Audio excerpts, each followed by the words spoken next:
আসসালামু আলাইকুম ওরহমতুল্লাহি ওয়াবারাকাতুহু। ওয়ালাইকুম আসসালাম রহমতুল্লাহি ওয়া বারাকাতুহু।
জি, সকলেই মনোযোগ দিয়ে ধরি।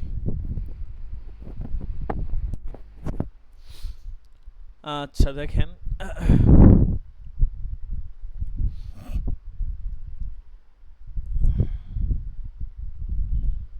আজকে সুদ ও ইসলামী ব্যাংকিং কিতাব থেকে সবক হবে। আমাদের মোটামুটি অনেকটা পড়তে হবে। কত পেজে আছে? 95।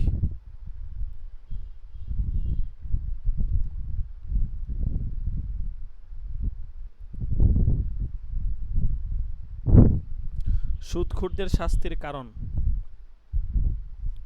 আমরা এখানে আছি, সুদখোরদেরকে কেন শাস্তি দেওয়া হয়, এদের শাস্তির কারণ বলবে।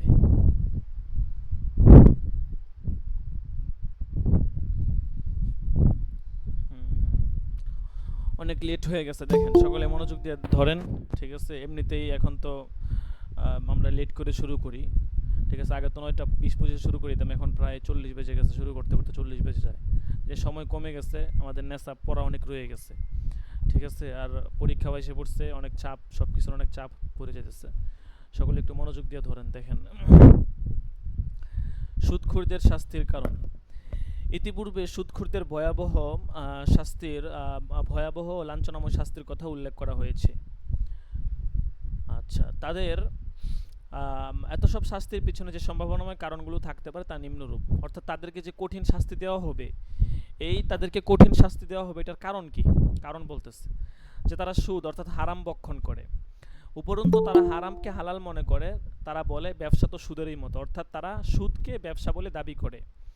সুদের লেনদেন সরাসরি আল্লাহ এবং তার রাসূলের সাথে যুদ্ধ করার শামিল। সুতরাং যে ব্যক্তি আল্লাহ ও তার রাসূলের সাথে যুদ্ধ করে তার কঠিন শাস্তি হওয়াটাই স্বাভাবিক। সুদী লেনদেন নিজ মাতার সাথে ব্যভিচারে লিপ্ত হবার শামিল। সুদখোর ব্যক্তি অর্থের লোভে এমন বিভোর হয়ে পড়ে যে অসহায় ও দরিদ্র জনগণের কষ্ট দেখে তাদের হৃদয়ে সামান্য দয়া বা সহানুভূতিরও উদ্রেক হয় না। লজ্জা শরমটুকু পর্যন্ত তাদের থেকে লোপ পেয়ে যায়। তারা যেন পৃথিবীতে অজ্ঞান ও উন্মাদ, তাই হাসরেও তাদের অবস্থা উন্মাদের মতোই হবে। এরপর সুদখোর ব্যক্তিরা কেবলমাত্র ব্যক্তি স্বার্থের জন্যই পাগল থাকে, আল্লাহর বান্দাদের প্রতি তারা কোনো দায়িত্ব পালন করে না। সুদখোরদের দ্বারা সমাজ ও জাতি প্রকৃতপক্ষে কোনো উপকৃত হয় না। তারা খুদাই বিধানের বিরুদ্ধাচরণ করে। সুদখোররা মুসলমানদের সাথে তিরস্কারমূলক উক্তি করে। আচ্ছা, মোট কথা সুদী কাজ, সুদী কারবারে জড়িয়ে যাওয়া, সুদী কাজকর্ম, এগুলো খুব মারাত্মক অপরাধ। এবং এই অপরাধটা যে কতটুকু বড়, এটার কয়েকটা দৃষ্টান্ত এখানেও দেওয়া হয়েছে। এই জন্যই মূলত সুদখোরদেরকে এত কঠিন শাস্তি দেওয়া হবে। তারপর দেখেন, সুদ থেকে তওবাকারীদের পূর্ব অর্জিত সম্পদ ও তওবা। সুদ রিবা হারাম হবার পূর্বে যারা সুদী লেনদেনে জড়িত ছিল কিংবা সুদের মাধ্যমে অর্থ সম্পদ অর্জন করেছিল, তাদের সম্পর্ক পবিত্র কোরআনে সূরা বাকারার 275 নং আয়াতের শেষ দিকে বলা হয়েছে, ফামান জাআহু মাউইযাতুম মির রাব্বিহি ফান্তাহা ফালাহু মা সালাফ ওয়া আমরুহু ইলাল্লাহি ওয়া মান আদা ফাউলাইকা আসহাবুন নারি হুম ফিহা খালিদুন। যার নিকট তার প্রতিপালকের পক্ষ থেকে উপদেশ এসেছে অনন্তর সে বিরত রয়েছে, সেক্ষেত্রে পূর্বে যা কিছু অর্জন করেছে তা তারই থাকবে, আর তার কৃতকর্মের ব্যাপারটি আল্লাহর উপর ন্যস্ত থাকবে। আর যারা এই ঘোষণা আসার পর পুনরায় সুদী লেনদেন করবে তারা দুজকবাসী হবে, সেখানে তারা চিরকাল থাকবে। এরপর দেখেন, আল্লাহ পাকের উপরোক্ত বাণী থেকে এটা স্পষ্ট যে সুদ হারাম হবার পূর্বে যারা সুদ খেয়েছে কিংবা সুদের অর্থ উপার্জন করেছে কিংবা সুদের অর্জিত অর্থ দিয়ে ঘরবাড়ি, জায়গা জমিন, দালান কোঠা ইত্যাদি ক্রয় বা নির্মাণ করেছে, সুদ হারাম হবার পর যদি ভবিষ্যতের জন্য সে সর্বান্তকরণে তওবা করে এবং সুদ থেকে বিরত থাকে, তাহলে পূর্বেকার অর্জিত অর্থ সম্পদ শরীয়তের নির্দেশে অনুযায়ী তারই অধিকারভুক্ত হবে, অর্থাৎ এগুলোর মালিকানা তারই থাকবে, অন্য কেউ এই সম্পদে হস্তক্ষেপ করতে পারবে না। তবে তার তওবা কবুল হওয়া না হওয়ার বিষয়টি সম্পূর্ণ আল্লাহর উপর ন্যস্ত থাকবে। এটা বলা যাবে না যে আল্লাহ তার তওবা কবুল করেছেন, আল্লাহ তাকে মাফ করে দিয়েছেন কিংবা করেননি। এই বিষয়টি সম্পূর্ণ আল্লাহর ইচ্ছাধীন। লক্ষণীয় যে পবিত্র আয়াতে একথা বলা হয়নি যে সুদ হারাম হবার পূর্বে সে সুদের যা কিছু খেয়েছে কিংবা সুদের মাধ্যমে যা কিছু সে উপার্জন করেছে সবই তার জন্য হালাল হয়েছে, কিংবা আল্লাহ পাক তাকে ক্ষমা করে দিয়েছেন কিংবা দেননি। বরং বলা হয়েছে ইতিপূর্বে সুদের মাধ্যমে অর্জিত সম্পদের উপর তার অধিকার বা মালিকানা থাকবে। সুদের মাধ্যমে অর্জিত সম্পদ আইনগতভাবে ফেরত দেওয়ার দাবি করা যাবে না, তবে আল্লাহ পাক ইচ্ছা করলে তাকে ক্ষমাও করে দিতে পারেন, ইচ্ছা করলে ক্ষমা নাও করতে পারেন। এরা সম্পূর্ণ আল্লাহ পাকের উপর ন্যস্ত থাকবে। আল্লাহ তাআলা মানুষের অন্তরের খবর রাখেন, কে সর্বান্তকরণে তওবা করে সুদী লেনদেন থেকে বিরত রয়েছে আর কে কপটতা সহকারে তওবা করেছে, আল্লাহ পাক তা ভালো করেই জানেন। সুতরাং কেউ যদি সর্বান্তকরণে তওবা করে সুদী লেনদেন থেকে বিরত থাকে, তাহলে স্বাভাবিকভাবে আশা করা যায় পরম করুণাময় ও দয়াময় আল্লাহ সুবহানাহু ওয়া তাআলা তাকে ক্ষমা করে দিবেন, কারণ আল্লাহ হলেন ক্ষমাশীল। অন্যদিকে কোনো ব্যক্তি যদি সত্যিকারভাবেই তার কৃতকর্মের জন্য তওবা করেন এবং আল্লাহ পাকের ভয়ভীতি তার হৃদয়ে স্থান লাভ করে, তাহলে স্বাভাবিকভাবেই তার দৃষ্টিভঙ্গির পরিবর্তন ঘটবে।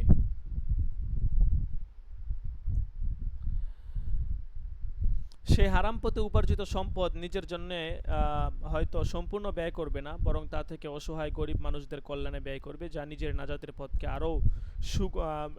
পথকে করবে আরও সুগম এবং সুপ্রশস্ত।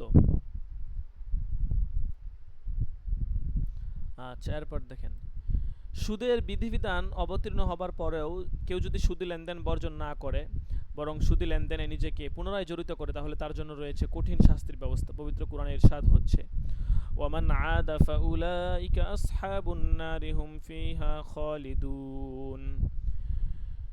সুদের বিধিবিধান অবতীর্ণ হবার পরও যারা সুদি লেনদেনে জড়িত হবে তারা হবে জাহান্নামের অধিবাসী, সেখানেই তারা চিরকাল থাকবে। তার মানে বোঝা গেল, আগে অপরাধ করলে সেটা কি করা হয়ে যাবে, মাফ করে দেওয়া হবে।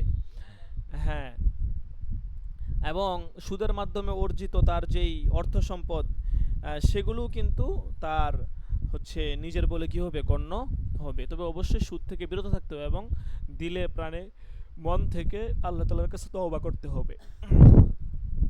এরপর দেখেন, অতঃপর বলা হয়েছে সুদ হারাম হবার পর বকেয়া সুদের লেনদেনও হারাম। কেউ যদি তওবা করে তাহলে সে কেবল মূলধন ফেরত পাবে। আচ্ছা, বকেয়া সুদ পরিশোধের দাবি করতে পারবে না, সে নিজেও অত্যাচার করবে না এবং তার প্রতিও অত্যাচার করা হবে না। অর্থাৎ মূলধন ফেরত দেওয়া এবং নেওয়াকে তওবার সাথে সংযুক্ত করা হয়েছে। হুম, হ্যাঁ, ফেরত তো অবশ্যই দিবে তওবা করার পরে। ঠিক আছে, যদি তওবা না করে অর্থাৎ সুদ ছেড়ে দিতে সংকল্প না করে তাহলে সে মূলধনও ফেরত পাবে না। পবিত্র কোরআন ইরশাদ হয়েছে, ইয়া আইয়ুহাল্লাযিনা আমানুত্তাকুল্লাহা ওয়াযারু মা বাকিয়া মিনার রিবা ইন কুনতুম মুমিনিন ফাইল্লাম তাফআলু ফাআযানু বিহারবিম মিনাল্লাহি ওয়া রাসূলিহি ওয়া ইন তুবতুম ফালাকুম রুউসু আমওয়ালিকুম লা তাজলিমুনা ওয়া লা তুজলামুন। অর্থাৎ এখানে আল্লাহ তাআলা বলছেন যে, হে ঈমানদারগণ, মুমিনগণ, তোমরা আল্লাহকে ভয় করো এবং সুদের মধ্যে যে সমস্ত বকেয়া আছে তা বর্জন করো, যদি তোমরা ঈমানদার হয়ে থাকো। আর যদি তোমরা তা পরিহার না করো তবে আল্লাহ ও তার রাসূলের সাথে যুদ্ধ করার জন্য প্রস্তুত থাকো। কিন্তু যদি তোমরা তওবা করো তবে তোমাদের নিজেদের মূলধন ফেরত পাবে। তোমরা কারো প্রতি কেউ অত্যাচার করো না এবং তোমাদের প্রতিও কেউ অত্যাচার করবে না। অর্থাৎ মূলধনের অতিরিক্ত আদায় করে তোমরা কারো প্রতি অত্যাচার করবে না এবং কেউ মূলধন হ্রাস করে বা পরিশোধ না করে তোমাদের প্রতি অত্যাচার করতে পারবে না। তাহলে বোঝা গেল যে সুদি লেনদেনের সাথে যদি আমি জড়িত থাকি মূলধন দেওয়ার মাধ্যমে, তাহলে আমি শুধু মূলধনটা পাবো, আর সুদ যেটা আছে এটা আমাকে ছেড়ে দিতে হবে। হ্যাঁ, আর যে সুদটা গ্রহণ করেছে নিয়েছে সেও মূলধনটা ফেরত দিবে, সুদটা কি করবে না, ফেরত দিবে না। ঠিক আছে, মূলধন ফেরত পাবে কিন্তু সুদ কি পাবে না, ফেরত পাবে না। হ্যাঁ, হক তো দিয়ে দিবে কিন্তু অতিরিক্ত সে দিবে না, অতিরিক্ত ফেরত পাবে না। ঠিক আছে, যেটা সুদ, বুঝছেন? সুতরাং সুদ বর্জন করতে হবে এবং অতীতের কৃতকর্মের জন্য সর্বান্তকরণে তওবা করতে হবে। উপরোক্ত আয়াতে সুদের যে শাস্তির কথা উল্লেখ করা হয়েছে, কুফুর ব্যতীত অন্য কোনো বৃহৎ গুনাহের কারণে কোরআনে পাকে এত বড় শাস্তির কথা উচ্চারিত হয়নি। এখন আগে তো বললোই যে মূলধন ফেরত পাবে, এখন আরেকটু বিস্তারিত ব্যাখ্যা করে বলতেছে যে তওবাকারী যারা আছে তারা মূলধন ফেরত পাবে কিনা, অর্থাৎ যারা তওবা করছে যে সুদি লেনদেন করবে না কিন্তু তারা বিভিন্ন জায়গাতে সুদে টাকা পয়সা লাগায় রাখছে, তাহলে তারা মূলধন পাবে কিনা এটা বলতেছে। দেখেন, বুঝেন নাই? ওয়া ইন তুবতুম, যদি তোমরা তওবা করো, ফালাকুম রুউসু আমওয়ালিকুম, যে কেউ যদি সুদি লেনদেন ও ব্যবসা বাণিজ্য পরিহার করে এবং তওবা করে তাহলে সে মূলধন অবশ্যই ফেরত পাবে এবং মূলধন ফেরত পাওয়ার জন্য যা দাবি করতে পারবে। পবিত্র কোরআনে বলা হয়েছে, ওয়া ইন তুবতুম ফালাকুম রুউসু আমওয়ালিকুম লা তাজলিমুনা ওয়া লা তুজলামুন, যদি তোমরা তওবা করো তবে তোমরা মূলধন প্রাপ্ত হবে, তোমরা জুলুম করবে না এবং তোমাদের উপরও জুলুম করা হবে না। উপরোক্ত আয়াতে মূলধন পাওয়াকে তওবার সাথে শর্ত করা হয়েছে, অর্থাৎ তোমরা যদি তোমাদের কৃতকর্মের জন্য তওবা করো এবং ভবিষ্যতে সুদি লেনদেনের সাথে জড়িত হবে না বলে দৃঢ় সংকল্প হও, তাহলে তোমরা যে মূলধন দিয়েছিলে তা তোমরা ফেরত পাবে। মূলধনের অতিরিক্ত কোনো কিছু আদায় করে তোমরা জুলুম করবে না এবং তোমাদেরকেও মূলধন ফেরত না দিয়ে কিংবা মূলধন কম দিয়ে কিংবা মূলধন পরিশোধে বিলম্ব করে কেউ তোমাদের প্রতিও কি করতে পারবে না, জুলুম করতে পারবে না। তোমরা নিজেরা যেমন অতিরিক্ত নিবে না, অপরেও তোমাদেরকে বিলম্ব করে অথবা না দিয়ে বাঁচতে পারবে না। অর্থাৎ এটাই হচ্ছে লা তাজলিমুনা ওয়া লা তুজলামুন। আয়াত থেকে বোঝা গেল যে মূলধন পেতে হলে তওবা করতে হবে। যদি সুদি কারবার ছেড়ে দেওয়ার সংকল্প করে তওবা না করা হয় তাহলে মূলধনও ফেরত পাবে না। এই বিষয়ে অধিকাংশ উলামা কেরামগণের মত এই যে ইসলামী রাষ্ট্রে কেউ যদি মুসলমান হওয়া সত্ত্বেও সুদকেই হারাম মনে না করে, সুদকে হালাল মনে করে, উপরন্তু আল্লাহর নির্দেশ অনুযায়ী সুদ পরিহার করার জন্য তওবা না করে, তাহলে ওই ব্যক্তি মুরতাদ অর্থাৎ ধর্ম থেকে হবে। ঠিক আছে, একটা কথা আমাদেরকে মাথায় রাখতে হবে।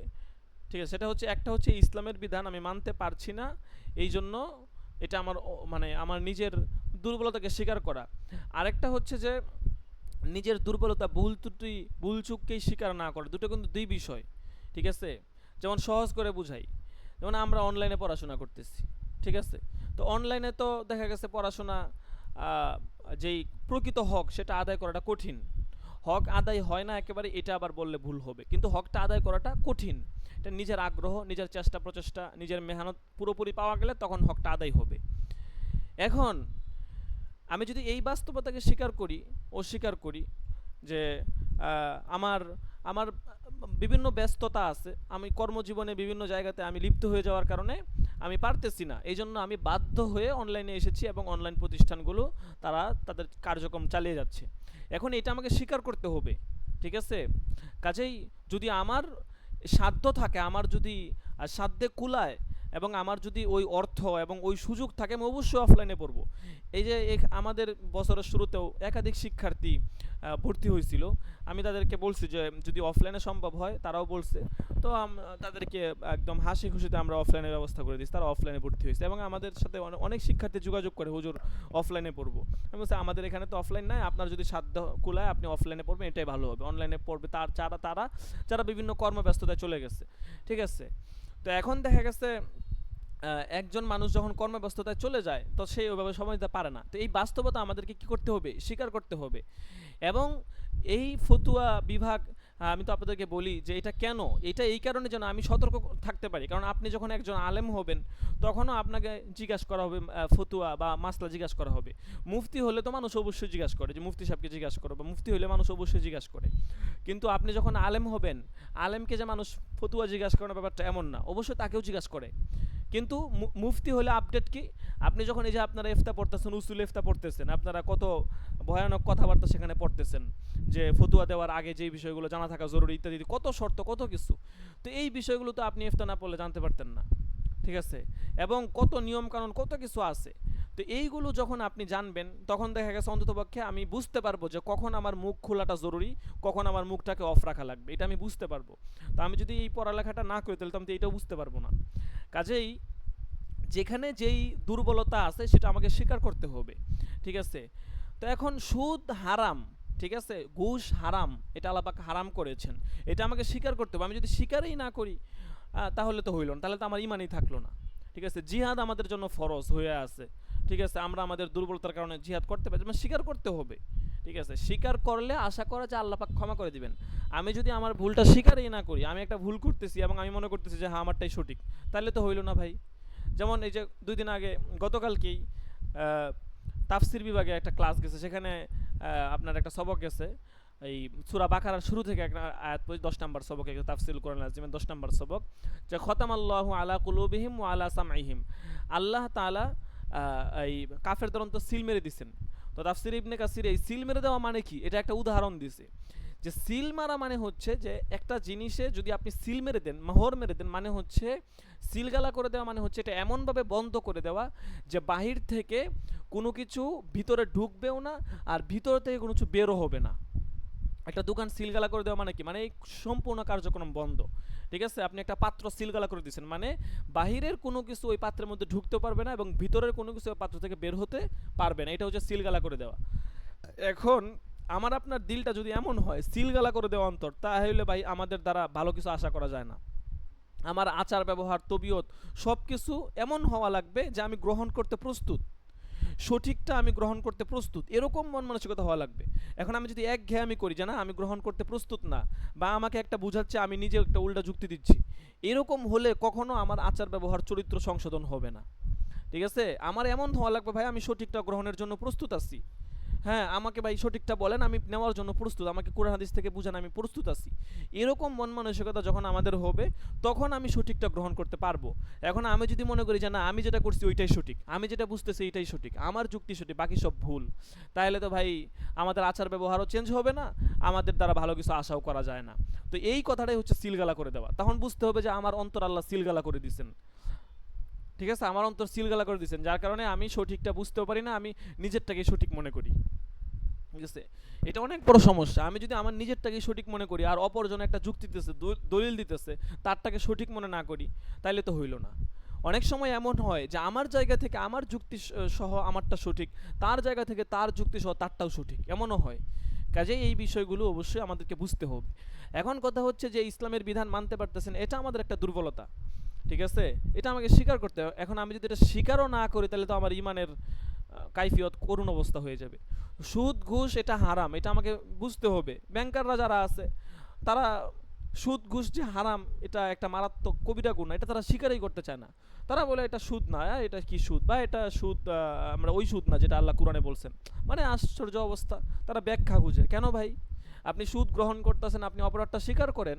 না, স্বীকার করতেছে না, সে স্বীকার না করে চাইতেছে যে তা এটাকে হালাল করতে। এরকম প্রবণতা, এরকম উদ্ধত আচরণ যদি কারো থাকে তাহলে অবশ্যই তার মধ্যে ঈমান থাকবে না, সে মুরতাদ হয়ে যাবে। আর মুরতাদ হয়ে গেলে একটা শাস্তিদণ্ড হচ্ছে মৃত্যু।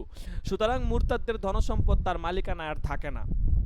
মুসলমান থাকা অবস্থায় যে সম্পদ উপার্জন করেছিল তা তার উত্তরাধিকারীগণ পাবে, আর মুরতাদ থাকা অবস্থায় যে সম্পদ অর্জন করেছিল তা ইসলামী রাষ্ট্রের সরকারি কোষাগারে জমা হবে। সুতরাং কেউ যদি সুদকে হালাল মনে করে, হারাম মনে না করে এবং তওবা না করে, তাহলে সে মূলধনও ফেরত পাবে না। আর যদি কোনো মুসলমান সুদকে হালাল মনে না করে বরং হারাম মনে করেই সুদি লেনদেন করে, তাহলে ইসলামী সরকার তাকে তওবা করার আহ্বান জানাবে। কিন্তু সে যদি তওবা না করে বরং দলবদ্ধ হয়ে ইসলামী রাষ্ট্রের বিরুদ্ধাচরণ করে, তাহলে তাকে বলা হবে বিদ্রোহী। বিদ্রোহীদের সকল সম্পত্তি বাজেয়াপ্ত করে ইসলামী রাষ্ট্রের কোষাগারে জমা করা হবে। অতঃপর যদি সে তওবা করে তাহলে তার সম্পত্তি ফিরিয়ে দেওয়া হবে। উপরোক্ত আয়াতে এই কথা স্পষ্ট হয় যে কেউ যদি তওবা করে এবং ভবিষ্যতে সুদি লেনদেন ছেড়ে যদি দৃঢ় সংকল্প হয়, তাহলে সে মূলধন ফেরত পাবে এবং ঋণ গ্রহীতা আসল মূলধন ফেরত দিতে বাধ্য থাকবে। তবে ঋণ গ্রহীতা যদি অভাবী হয় এবং মূলধন পরিশোধ করতে অক্ষম হয়, তাহলে ঋণদাতার উচিত তাকে সক্ষম হওয়া পর্যন্ত মূলধন পরিশোধের সময় বাড়িয়ে দেওয়া, আর সম্ভব হলে তাকে ক্ষমা করে দেওয়া। পবিত্র কোরআনে সুদখোরদের তাদের মানবতা বিরোধী কার্যকলাপের বিপরীতে দরিদ্র, অসহায় ও নিঃস্বদের প্রতি কৃপামূলক ব্যবহার শিক্ষা দিয়ে বলা হয়েছে, ওয়া ইন কানা যু উসরাতিন ফানাযিরাতুন ইলা মাইসারাহ ওয়া আন তাসাদ্দাকু খায়রুল লাকুম ইন কুনতুম তা'লামুন। যে ঋণ মানে ঋণ গ্রহীতা যদি অভাবগ্রস্ত হয় তবে তাকে সচ্ছলতা আসা পর্যন্ত সময় দেওয়া উচিত। আর যদি যদি তোমরা ক্ষমা করে দাও, বলতেছে, তবে তা খুবই উত্তম হবে যদি তোমরা উপলব্ধি করো। সূরা বাকারা আয়াত নাম্বার 280। তাহলে এখানে আমরা পড়লাম যে সুদি লেনদেনের ক্ষেত্রে ঋণ গ্রহীতা মানে হচ্ছে যে সে যে সুদ দিচ্ছে ঋণদাতা, সে মূলধন ফেরত পাবে কিনা, ফেরত পাবে এবং কোন অবস্থায় ফেরত পাবে, কোন অবস্থায় পাবে না, এটার একটা ব্যাখ্যা সহ বিস্তারিত বলা হয়েছে। আচ্ছা, এটা গেল। এবার আসি বকেয়া পাওনা সুদের অবস্থা। বকেয়া পাওনা সুদ যেটা, ঠিক আছে, আপনি ঋণ দিয়েছেন সুদে 10,000 টাকায় মাসে 500 টাকা দিতে হবে। ঠিক আছে, এখন এই 500 টাকা যে বকেয়া পাওনা, এইটা আসলে কি হবে, এইটা সে ফেরত পাবে কি না, অর্থাৎ এই 500 টাকাও সে পাবে কি না, নাকি শুধু মূলধনটা পাবে, এটার কি অবস্থাটা হবে দেখেন।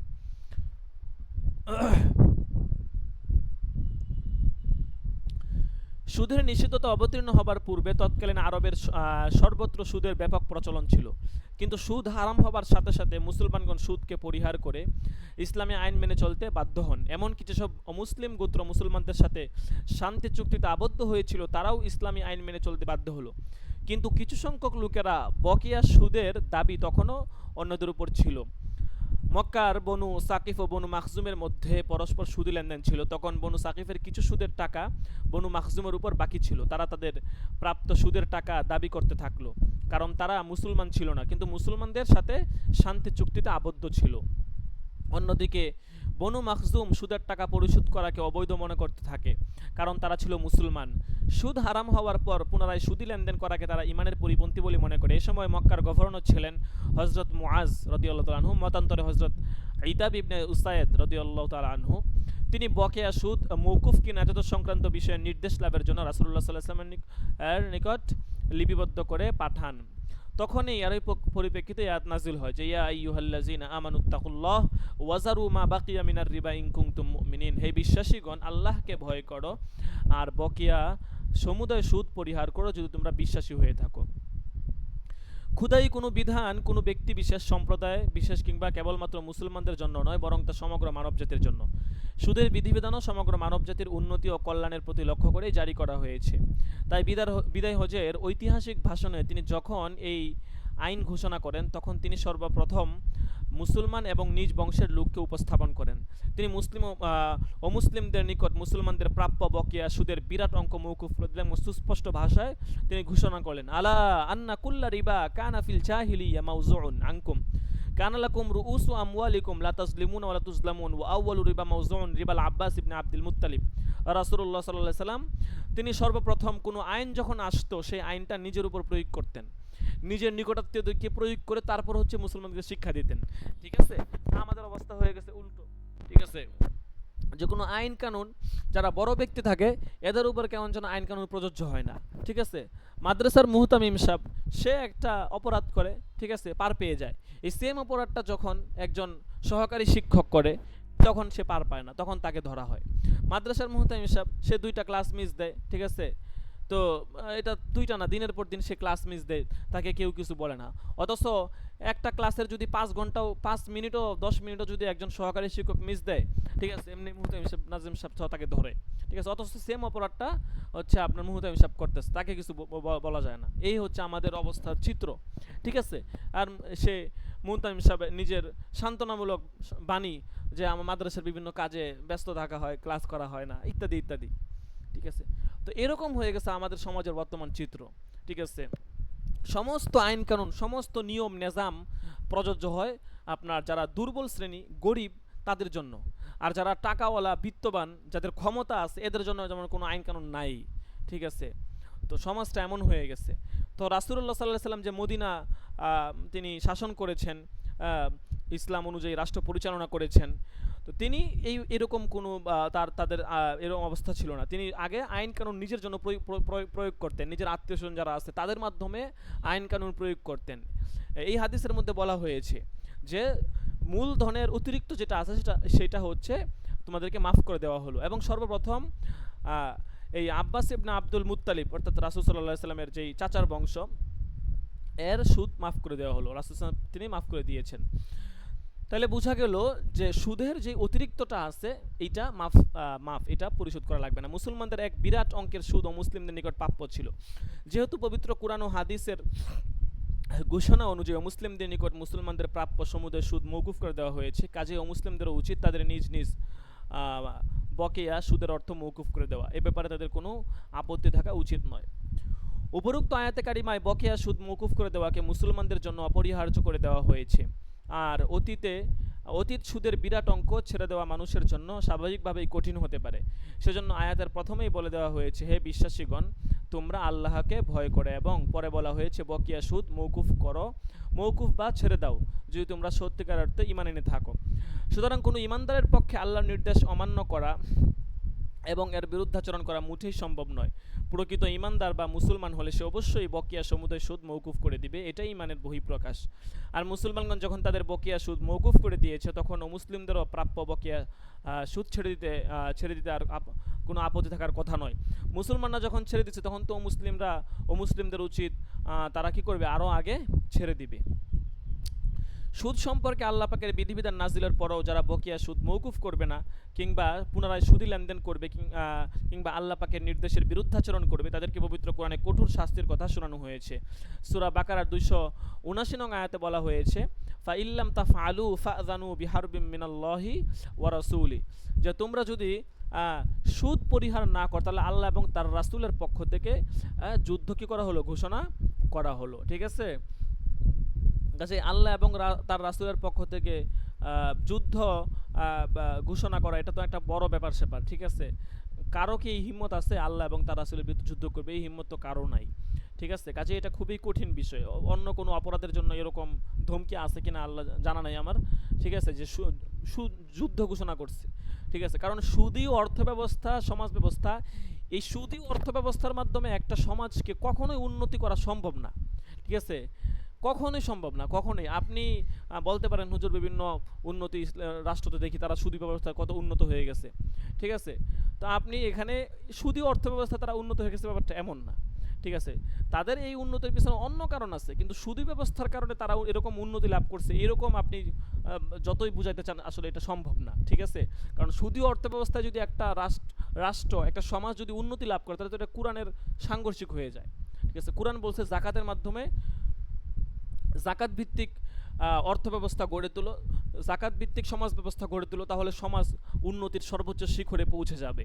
তো এটা আমরা উমর ইবনে আব্দুল আজিজের জমানায় দেখতে পাই যে তার জমানায় জাকাত ভিত্তিক অর্থ ব্যবস্থা এত মানে প্রখর এবং এতটা আপনার ছড়িয়ে গিয়েছিল, মানুষ জাকাত এত ভাবে আদায় করতেছিল। ঠিক আছে, কেউ বিন্দু পরিমাণ হচ্ছে যে আপনার অর্থ রেখে দিত না, জাকাত আদায় কিপটামি করতো না।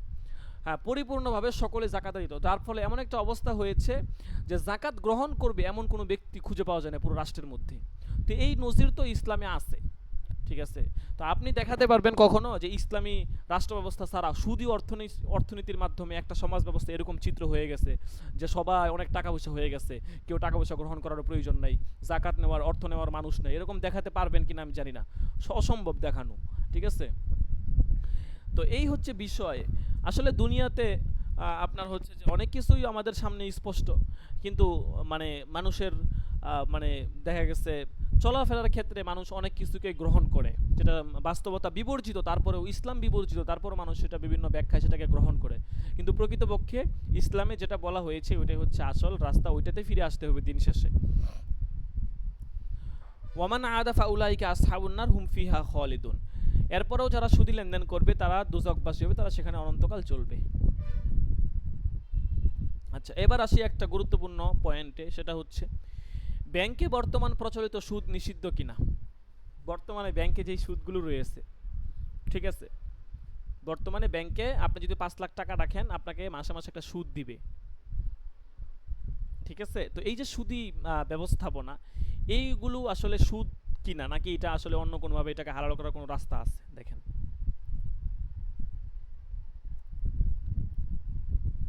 পবিত্র কোরআন রিবা আন নাসিয়াকে সাকুল্যে নিষিদ্ধ ঘোষণা করেছে এবং রিবা আল ফদলের নিষিদ্ধতা হাদিসের দ্বারা প্রমাণিত। কিন্তু বর্তমানে পুঁজিবাদের প্রবক্তাগণ সুদ হারাম হবার ব্যাপারে ব্যক্তি স্বার্থে বিভ্রান্তিমূলক নানা ধরনের প্রশ্ন সৃষ্টি করে চলেছে।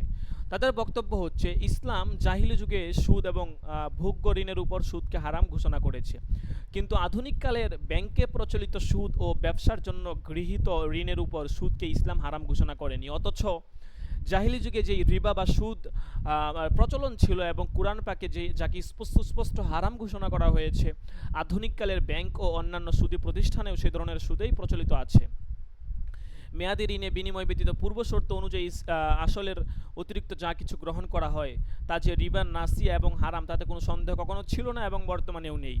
মেয়াদি ঋণ ব্যক্তিগত প্রয়োজনে গ্রহণ করা হোক বা বাণিজ্যিক প্রয়োজনে শর্ত অনুযায়ী আসলের অতিরিক্ত গ্রহণ করাই হচ্ছে সুদ, যেটাকে রিবা নাসিয়া বলা হয়। ব্যক্তিগতভাবে কোনো ব্যক্তি বা প্রতিষ্ঠান হতে ব্যবসায় বিনিয়োগের জন্য ঋণ গ্রহণ করা বা কোনো গোত্র অপর কোনো গোত্র হতে সমগ্র গোত্রের স্বার্থে ঋণ গ্রহণ করা রাসূল সাল্লাল্লাহু আলাইহি ওয়াসাল্লামের সাহাবাদের যুগে অজানা ছিল না। এটাও তখনকার সময়ে প্রচলিত ছিল। আমাদের সময়ে যেরকম যেটা সুদ প্রচলিত আছে, ওই সময়টাতেও এই সুদ কি ছিল, প্রচলিত ছিল, ধরনটা শুধু ভিন্ন ছিল। এখন এটার আধুনিকায়ন হয়েছে, তখন সময়টার আধুনিকায়ন ছিল না। ঠিক আছে, আমাদের জামানাতে যে জিনিসগুলো আছে প্রাচীনকালে ওই মৌলিকভাবে সমস্ত জিনিসই ছিল। ঠিক আছে, এতটুকু যে এটার একটা আধুনিকায়ন হয়েছে। ঠিক আছে, এখন আমরা মুঠো ফোন পেয়েছি, অ্যান্ড্রয়েড ফোনের মাধ্যমে যোগাযোগ করি, এক প্রান্তে অপর প্রান্তে মুহূর্তের মধ্যে যোগাযোগ করতে পারি। কিন্তু আগে যে যোগাযোগ করা যেত না এমনটা না, আগেও যোগাযোগ করতে হয়তো সময় লাগতো, এটা ব্যবস্থাপনাটা ভিন্ন ছিল। ঠিক আছে, চিঠিপত্রের মাধ্যমে, কবুতরের মাধ্যমে বিভিন্নভাবে হচ্ছে যে আপনার এরকম চিঠিপত্র পাঠানো হতো। তো এখন দেখা গেছে ওই ব্যবস্থাপনাটাকে এটা আধুনিকায়ন করে এইটা দেখা যাচ্ছে মুহূর্তের মধ্যে পাঠানো যায়। ঠিক আছে, সময়ের মধ্যে অনেক কিছু করা যায়। তো ব্যাপারটা এমনই। তো সুদের বর্তমান যেই অবস্থাটা, যেটা হচ্ছে আধুনিকায়ন হয়েছে, বাকি এটার ব্যবস্থাপনা, এটা সিস্টেমটা আগ থেকেই ছিল। এই কথাটাই মুসান্নেফ এখানে বলেছেন যে রিবা নিষিদ্ধ হবার পর ঋণ গ্রহীতা সমপরিমাণ অর্থ পরিশোধ করতেন অথবা অর্থ বিনিয়োগ করে চুক্তি অনুযায়ী মুনাফা ভাগ নিতেন। বুখারী শরীফের কিতাবুল জিহাদ অধ্যায়ে এক হাদিস থেকে জানা যায়, সাহাবী হযরত জুবাইর ইবনুল আওয়াম রাদিয়াল্লাহু তাআলা আনহু তার নিকট আনিত আমানতের অর্থ আমানত হিসেবে গ্রহণ না করে ঋণ হিসাবে গ্রহণ করতেন এবং তা ব্যবসায় বিনিয়োগ করে মুনাফা অর্জন করতেন এবং আমানতকারীকে আসল অর্থ পরিশোধ করতেন। এতে অর্থ জমাদানকারী পরোক্ষভাবে লাভবান হতো, কারণ আমানতের বিধান হচ্ছে আমানতের অর্থ বা পণ্য সামগ্রী নষ্ট হলে আমানতের উপর ক্ষতিপূরণ আদায়ে দায়িত্ব বর্তায় না, কিন্তু ঋণের অর্থ পরিশোধের জন্য ঋণ গ্রহণকারী সর্বাবস্থায় বাধ্য এবং দায়ী থাকে। সুতরাং অর্থের নিরাপত্তা ও পুনঃপ্রাপ্তির গ্যারান্টি হলো অর্থ জমাদানকারীর লাভ। তাফসিরে তাবারি থেকে জানা যায় যে হযরত উমর রাদিয়াল্লাহু আনহু এর খেলাফতের সময় হিন্দ ইবনে উতবা ব্যবসায় খাটানোর জন্য বাইতুল মাল অর্থাৎ রাষ্ট্রীয় কোষাগার থেকে ঋণ গ্রহণ করেছিলেন। হযরত আব্দুল্লাহ ইবনে উমর রাদিয়াল্লাহু আনহু ইরাকের শাসনকর্তা হযরত আবু মুসা আশআরী তহবিলে সঞ্চিত মদিনায় প্রেরিতব্য অর্থ হতে বিনিয়োগ গ্রহণ করে তা ব্যবসায় খাটিয়েছিলেন। পরিশোধের সময় লাভের অঙ্ক সহ সম্পূর্ণ অর্থ পরিশোধ করেছিলেন এবং তা বাইতুল মালে জমা করেছিলেন। সুতরাং ব্যক্তিগত প্রয়োজনে কিংবা ব্যবসায়িক প্রয়োজনে ব্যাংক বা অন্য কোনো প্রতিষ্ঠান, সমিতি বা ব্যক্তির নিকট থেকে নির্দিষ্ট মেয়াদে ঋণ গ্রহীত হলে যদি নির্দিষ্ট সুদের শর্ত করা হয় তাহলে তার রিবা নাসের অন্তর্ভুক্ত হবে, যা ইসলামী শরীয়তে সম্পূর্ণ হারাম বা নিষিদ্ধ। আচ্ছা, যাই হোক, এরপর দেখেন। আচ্ছা, একটু লম্বা সময় ক্লাস করতে হবে, ঠিক আছে? কাজেই সকলে একটু মনোযোগ দিয়ে ক্লাস ধরেন। প্রয়োজনে আমরা মাঝখানে 5-7 মিনিটের বিরতি দিব, ঠিক আছে? আর নেশাব যেহেতু অনেকটা রয়ে গেছে, বিশেষ করে আমরা যত সময় দিতে পারবো তত আমাদের উপকার। অন্তত 11টা পর্যন্ত তো অবশ্যই হবে, ঠিক আছে? প্রয়োজনে যদি কারো কোনো ব্যস্ততা থাকে এটা একটু মানে গুছায় রাখেন, ক্লাস ছেড়ে অন্য কাজে যাবেন না। প্রয়োজনে মাঝখানে 5-7 মিনিটের বিরতি দেওয়া হবে। বিরতির পরে আবার হাজির রাখা হতে পারে, কাজেই বিরতি দিলে আবার কেউ চলে যাবেন না, ঠিক আছে? এই জন্য একটু সকলেই মনোযোগ দিয়ে ধরি, ঠিক আছে? দেখেন, যেহেতু আমাদের নেশাব অনেক বড়, ঠিক আছে, যত পূর্ব আমরা তত আমাদের ফায়দা হবে। তবে আমাদের এটা একটা ভালো বিষয় এবং এটা একটা রাসূলের হাদিসের উপর আমরা আল্লাহর শুকরিয়া যে আমল করতে পেরেছি, সেটা হচ্ছে রাসূলুল্লাহ সাল্লাল্লাহু আলাইহি সাল্লাম হাদিস শরীফে আল্লাহ তাআলার কাছে তারাক্কির পর তানাজ্জুলি থেকে তিনি পানাহ চেয়েছেন। তারাক্কির পর তানাজ্জুলি থেকে পানাহ চেয়েছেন। তো আমরা আমাদের ব্যক্তিগত জীবন এবং প্রাতিষ্ঠানিক জীবন, আমাদের ব্যক্তিগত জীবন এবং প্রাতিষ্ঠানিক জীবন এই জিনিসটাই চাই যে তারাক্কির পর তানাজ্জুলি থেকে, অর্থাৎ প্রতিটা আপনার ব্যাচ এবং প্রতিটা বৎসর তাদের যেন উন্নতি হয় বিগত ব্যাচের তুলনায়, ঠিক আছে? তো আমাদের অবস্থাটা এবং আপনাদের পারফরমেন্স, আপনাদের অ্যাক্টিভিটি সব কিছুর এবং বিগত ব্যাচগুলোর তুলনায় যথেষ্ট ভালো, মাশাল্লাহ, ঠিক আছে? যেমন আমরা ইতিমধ্যে 30টা সবক পড়ে ফেলছি। যেমন গত বছর 30 সবকের পরে আমাদের প্রথম সেমিস্টার পরীক্ষা হয়েছিল, 30টা সবক হয়েছে, এরপরে পরীক্ষা হয়ে গেছে। তো এই বছর ইতিমধ্যে 30 সবক আজকে হয়ে যাচ্ছে, আরও 5-7টা সবক এক্সট্রা হয়ে যাবে।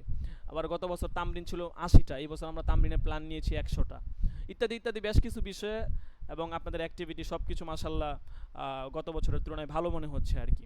তো এটা একটা ভালো দিক। তো এই জন্য এটা শুধু প্রাতিষ্ঠানিক জীবনে না, আমার ব্যক্তিগত জীবনেও এমন হওয়া চাই, অর্থাৎ বিগত দিনের তুলনায় আজকের দিনটা যেন একটু ভালো হয়, বিগত মাসটার তুলনায় আজকের এই চলতি মাসটা যেন একটু ভালো হয়, বিগত বছরের তুলনায় সামনের বছরটা যেন একটু ভালো হয়। এইটা আমাদের সবসময় কি করা চাই? ফিকির করা চাই। এখন এটা কখন ভালো হবে? যখন আমি মেহনত করব, শ্রম দিব, আমার আগ্রহ থাকবে। কাজেই জীবনে কখনো ঝড় তুফান চলে আসলে হতাশ হওয়া যাবে না, ঠিক আছে? ঝড় তুফান জীবনে আসতেই পারে, অর্থনৈতিক, সামাজিক, ব্যক্তিগত, মানে আসবেই। এগুলার কারণে কখনো হতাশ হবেন না। লা তাহজান ইন্নাল্লাহা মা'ানা, ঠিক আছে? 2 দিনের জীবন, ঠিক আছে? কাজেই হতাশ না হয়ে আল্লাহর উপর ভরসা করব। আল্লাহ তাআলা ইনশাআল্লাহ আমাদেরকে সমস্ত বাধা বিপত্তি পেরিয়ে সামনে এগিয়ে যাওয়ার তৌফিক দিবেন, আমিন। আচ্ছা, এবার আসি প্রয়োজনে সুদভিত্তিক ঋণ নেওয়া যায় কিনা। এটা একটা ইম্পর্টেন্ট বিষয়। অনেকের মনে মনে প্রশ্ন ছিল যে হুজুর, অনেক সময় আমার টাকা পয়সার দরকার হয়, ঠিক আছে, সুদভিত্তিক ঋণ নিতে পারবো কিনা। যেমন কিছুদিন আগে একটা প্রশ্ন এসেছিল যে হুজুর, ঋণ নিয়ে সুদে হোক বা মানে মোট কথা সুদেই তো, সুদে ঋণ নিয়ে বিয়ে শাদী করতে পারবো কিনা। কারণ বিয়ে শাদী করাটা তার জন্য এক দৃষ্টিকোণ থেকে ফরজ হয়ে গেছে। তার যৌবনের হচ্ছে যে মানে বিয়ে শাদীটা যখন ফরজ পর্যায়ের হয় আর কি, যাই হোক সোজা কথা। তো এখন যদি অপব্যবহার হয় যৌবনের, তাহলে তো বিয়ে শাদী তো ফরজ পর্যায়ের, ঠিক না? বিয়ে শাদীর 5টা হুকুম, কখনো হচ্ছে ফরজ, কখনো ওয়াজিব, কখনো সুন্নতে মুআক্কাদা, কখনো মুস্তাহাব, কখনো মানদুব, কখনো মুবাহ, কখনো তো ফরজ পর্যায়ে চলে যায়। তো বলতেছে যে প্রশ্নটা এমন ছিল যে আমি এরকম সুদে ঋণ নিয়ে টাকা পয়সা নিয়ে বিয়ে শাদী করতে পারবো কিনা, কারণ আমার যেহেতু বিয়ে শাদীটা এখন ফরজ হয়ে গেছে, কোনো না কোনোভাবে আমার করতে হবে, মানে আমার নিজেরকে কন্ট্রোল করা ইত্যাদি ইত্যাদি বিষয় আমার পারতেছি না। এখন বাহ্যিক দৃষ্টিতে তো ভালো মনে হয় যে আরে হ্যাঁ সুদে টাকা নিয়ে বিয়ে শাদী করলাম, খারাপ কি, ঠিক আছে, কিন্তু না, এইটার শরীয়তে অনুমোদন নেই, ঠিক আছে, না কখনোই না, সুদে টাকা নিয়ে বিয়ে শাদী করার কোনো অপশন নাই, ঠিক আছে। রোজা রাখবে, রোজা রাখে আল্লাহর কাছে দোয়া কান্নাকাটি করবে, তুমি সুদি লেনদেনে কেন জড়াবে, ঠিক আছে, বুঝতে পেরেছেন? তো বিয়ের সাথে তো মানুষের প্রয়োজন, একটা প্রয়োজনীয় জিনিস করতেই হবে, আগে হোক পরে হোক, ঠিক আছে। তো কিন্তু সুদি টাকা পয়সা নিয়ে সুদি লেনদেনের অন্তর্ভুক্ত হয়ে বিয়ে শাদী করার কোনো অপশন নেই। এটা ঋণ করতে হবে সেটা আলাদা আছে, কিন্তু সুদি লেনদেনের সাথে জড়ায় করা যাবে না, ঠিক আছে।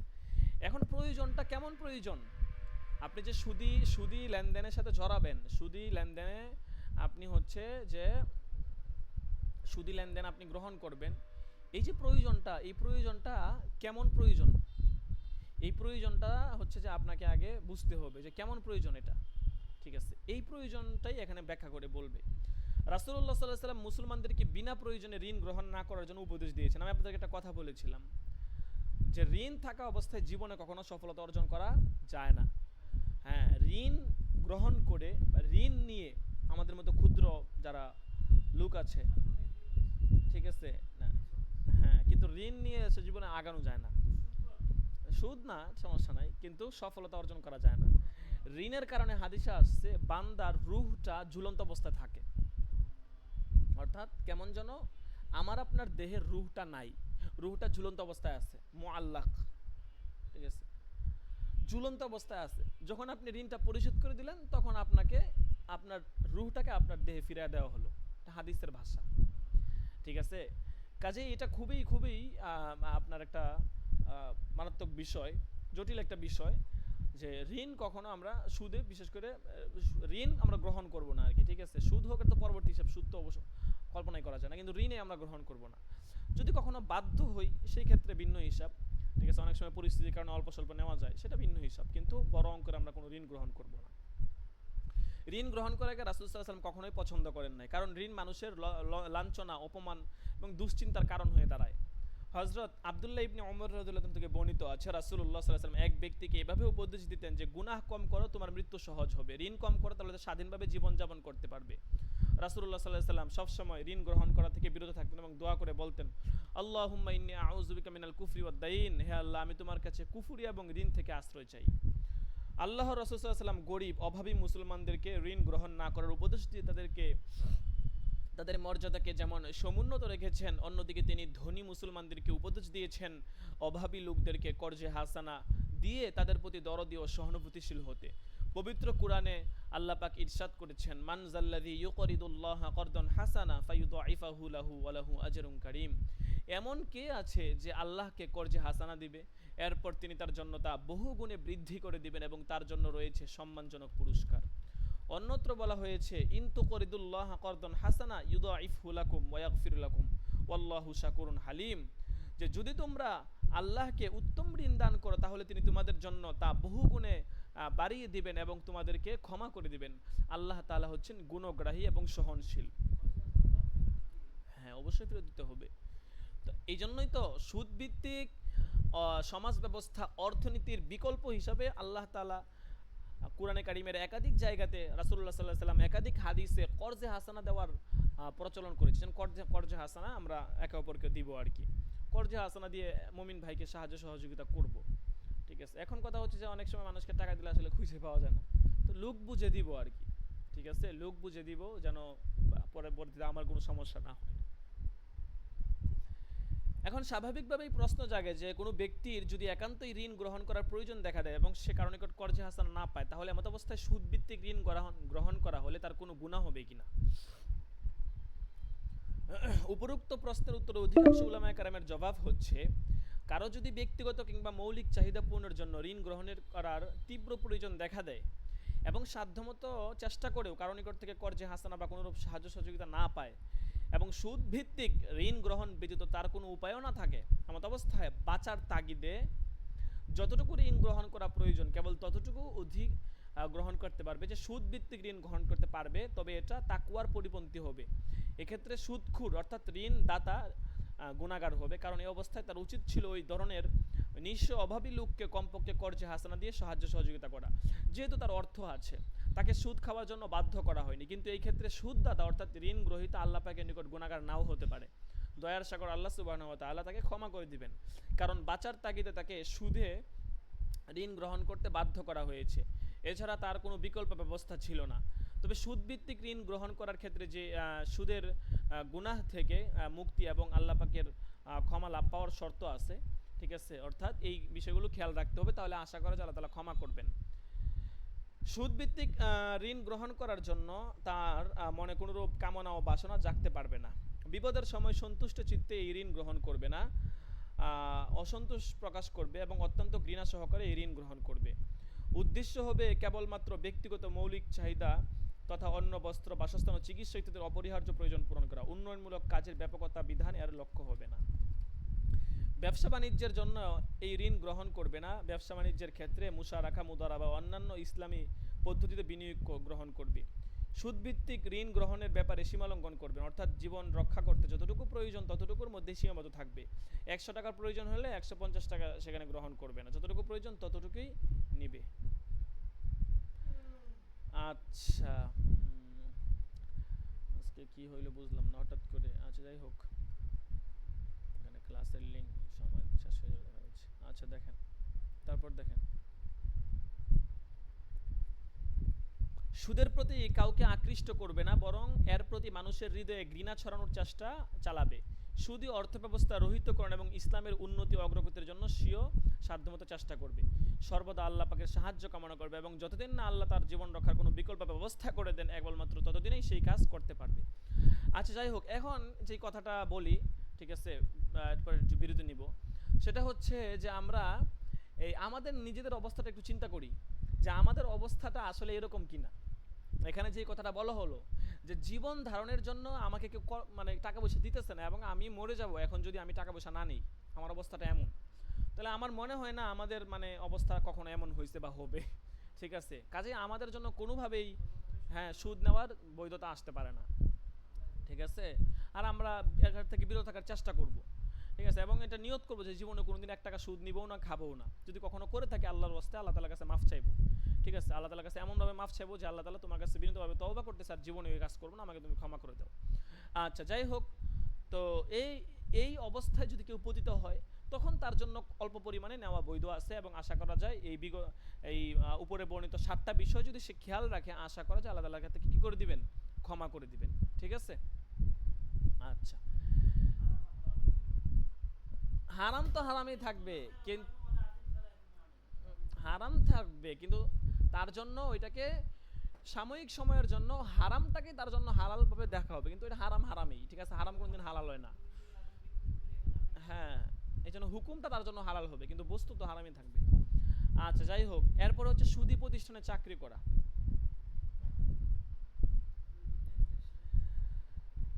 আচ্ছা, 4-5 মিনিটের জন্য বিরতি দেওয়া হচ্ছে। ঠিক আছে, বিরতির পর কিন্তু 1000 টাকা হতে পারে, কাজে কেউ চলে যাব না। আপনাদের যদি কারো কোনো ব্যস্ততা থাকে তাহলে এটা সেরে আসেন। ঠিক আছে, 4-5 মিনিটের জন্য বিরতি দেওয়া হচ্ছে। 25-26 থেকে আবার শুরু হয়ে যাবে। আপনারা দ্রুত কোনো কাজ থাকলে দ্রুত সেরে এসে আবার জয়েন হন।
জি, আসসালামু আলাইকুম। আচ্ছা, এরপর দেখি, সুদী প্রতিষ্ঠানে চাকুরি করা। এতক্ষণ তো আমরা জানলাম যে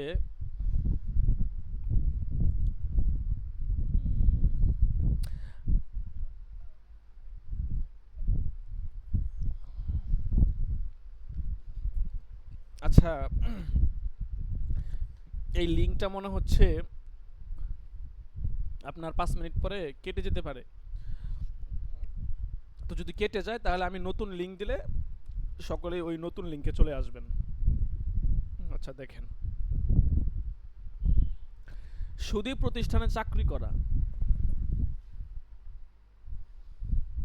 এখন আগের অধ্যায়ে আমরা জানলাম যে আসলে কিভাবে একজন মানুষ সুদ নিতে পারবে, কোন পরিস্থিতিতে গেলে সে সুদ গ্রহণ করতে পারবে। এখন আমরা পড়ব যে সুদী প্রতিষ্ঠানে আসলে চাকরি করা বিধান কি, বা যারা চাকরি করে এদের ব্যাপারে শরীয়তের কি হুকুম আসছে। ঠিক আছে, দেখেন, ইসলামের মূলনীতি হচ্ছে অন্যায় কাজ নিজে করাও পাপ এবং অন্যায় কাজে অন্যকে সহযোগিতা করাও পাপ, সেই সাহায্য যে পরিমাণেরই হোক এবং যে রকমেরই হোক। ইসলামে সুদ হারাম, সুতরাং যেই হারাম কাজ সম্পাদনকারী কিংবা হারাম কাজে সহায়তাকারী কোনো প্রতিষ্ঠান বা শিল্প কারখানায় চাকরি করাও হারাম।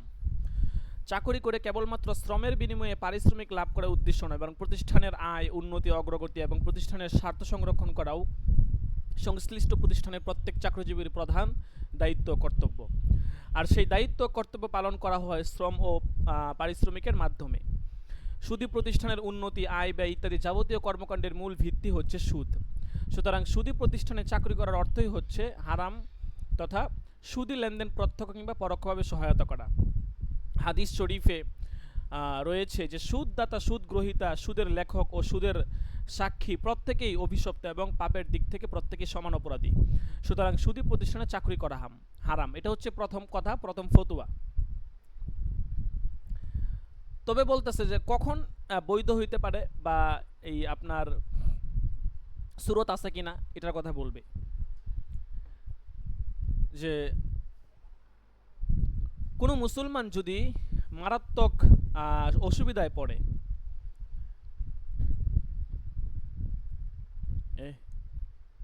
শুনেন শুনেন, এটা এটা কষ্ট করে ধুয়ে এলাম, ঠিক আছে, ইয়া করেন, এই যে ময়লাটা কই ফালাবেন, এদিক দিয়ে বাহিরে বা ওই বাথরুমের দিক দিয়ে ফালাইয়া দেন, ঠিক আছে, বা চালের উপরে ফালাইয়া দেন, বুঝছেন, চালের উপরে ফালাই কষ্ট করে ধুয়ে এলাম। আচ্ছা, যেটা বলতেছিলাম যে কোনো মুসলমান যদি মারাত্মক অসুবিধায় পড়ে এবং সে যদি সুদী প্রতিষ্ঠান ব্যতীত অন্য কোনো কোথাও চাকরি না পায় কিংবা সুদী প্রতিষ্ঠানে চাকরি করা ব্যতীত বাস্তবে কি তার চলার অন্য কোনো পথ না থাকে, এমত অবস্থায় তার জন্য সুদী প্রতিষ্ঠানে চাকরি করা নাজায়েজ হবে না। তবে এই চাকরি সে অবশ্যই ঘৃণা সহকারে গ্রহণ করবে। এটা সাময়িক সময়ের জন্য আর কি, ঠিক আছে, সাময়িক সময়ের জন্য তার এই বৈধতা আছে। এতে সে কখনো সন্তুষ্ট থাকতে পারবে না। সে আল্লাহর সাহায্য কামনা করবে এবং হালাল কোনো কাজ বা চাকরি পাওয়া যায় কিনা তার জন্য অবিরাম চেষ্টা চালাতে থাকবে। হুম হুম হুম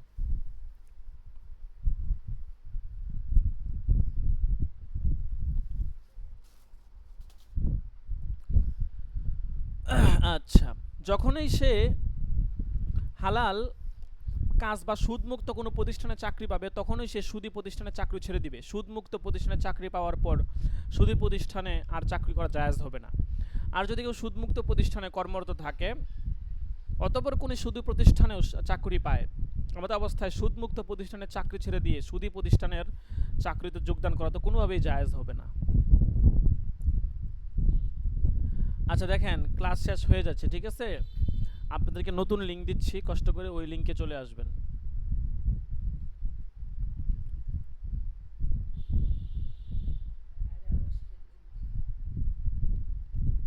হুম।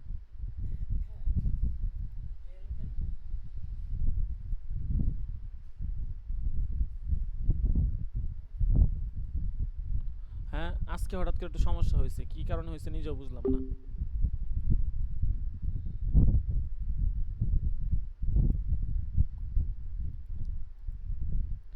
আচ্ছা, আগের লিংকে জয়েন হলে সমস্যা কি দেখি তো।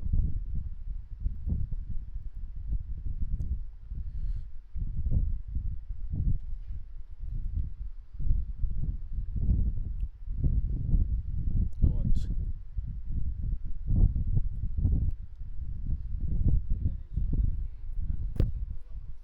কেন?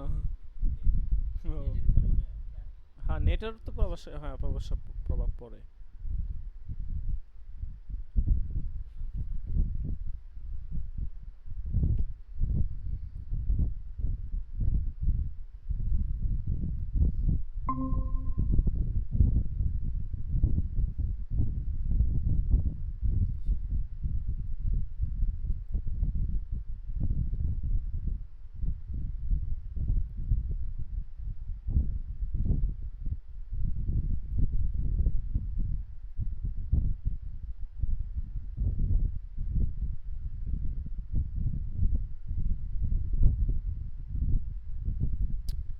কেমন লাগে কোন দিকে লিঙ্কটা শেয়ার করবো, এখন লিঙ্কটা দেবো না, মাঝে মধ্যে এই জন্য ম্যাচটা গরম হয়।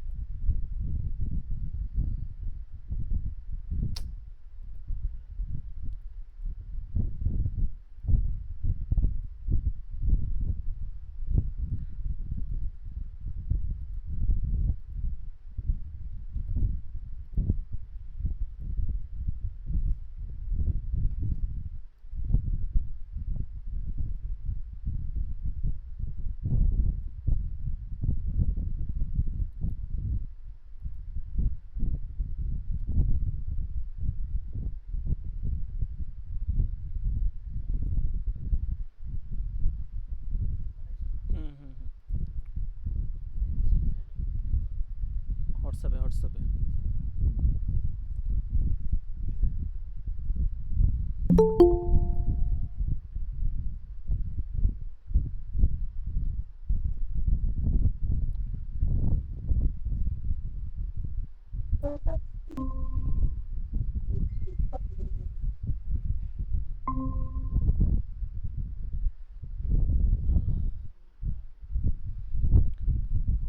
কিরে, আজকে এগুলা টান দেবো কেরা? এই বেটা, এটা কে বন্ধে আছে? মেয়েরা, এদিকে শোনো।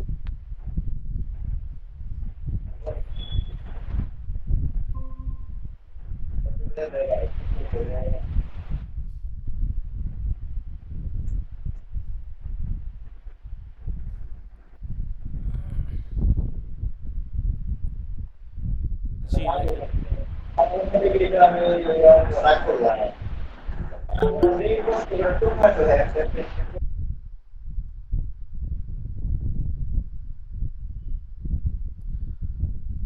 আচ্ছা, তো আমরা পড়তেছিলাম যে সুদী প্রতিষ্ঠানে চাকরি করার বিধান কি।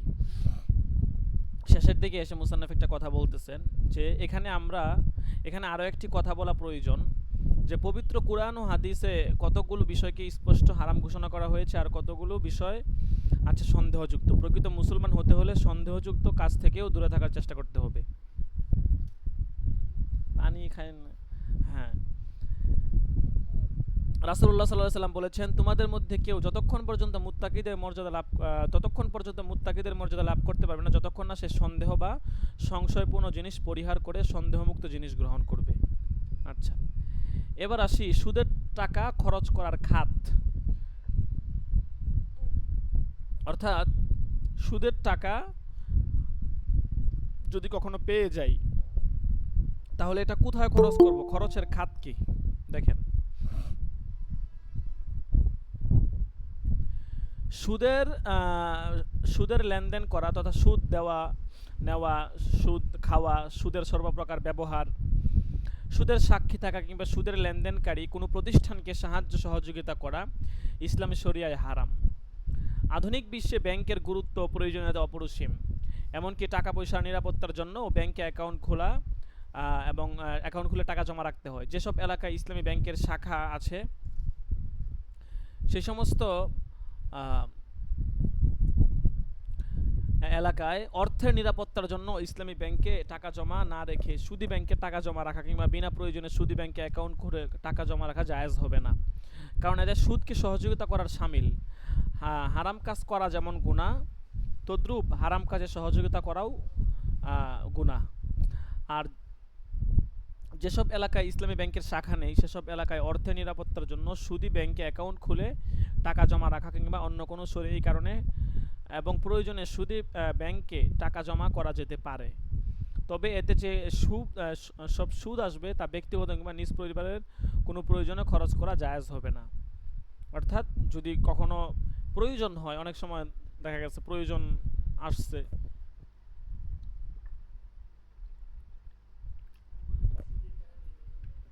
দেয়। তো যদি এমন হয় যে প্রয়োজন আসছে, এরকম যদি হয়, সেই ক্ষেত্রে দেখা গেছে খোলা যেতে পারে, তবে এখান থেকে প্রাপ্ত যে সুদ আসবে এই প্রাপ্ত সুদ এটা কোনোভাবেই গ্রহণ করা যাবে না। অর্থাৎ নিজের প্রয়োজনে বা নিজের পরিবারের প্রয়োজনে সেটা খরচ করা যাবে, জায়েজ হবে না। ব্যাংকের অ্যাকাউন্টে সুদের টাকা এবং অনিচ্ছাকৃতভাবে কারো হাতে যদি সুদের টাকা এসে যায়, তাহলে এই সকল হারাম অর্থ সওয়াবের নিয়ত না করে গরিব, মিসকিন ও অভাবী লোকদের দিয়ে দিতে হবে। তাদের জন্য তা গ্রহণ করা নাজায়েজ নয়। তবে কোনো অভাবী লোক যদি তা জেনে যায় এবং সুদের টাকা গ্রহণ করে তারা জেনে, তাহলে সেটা তার জন্য ভালো। এছাড়া সুদের টাকা দিয়ে রাস্তাঘাট, পুল, পায়খানা ইত্যাদি তৈরি ও মেরামত কাজেও ব্যয় করা যায়, কিন্তু কোনো সওয়াবের নিয়তে করা যাবে না, বরং এটা হচ্ছে তার সুদের অর্থ থেকে নাজাত পাওয়ার পথ। সুদের টাকা কোনো মসজিদ, মাদ্রাসায় দেওয়া জায়েজ নেই, এটা হচ্ছে সম্মানিত উলামায়ে কেরামের অভিমত।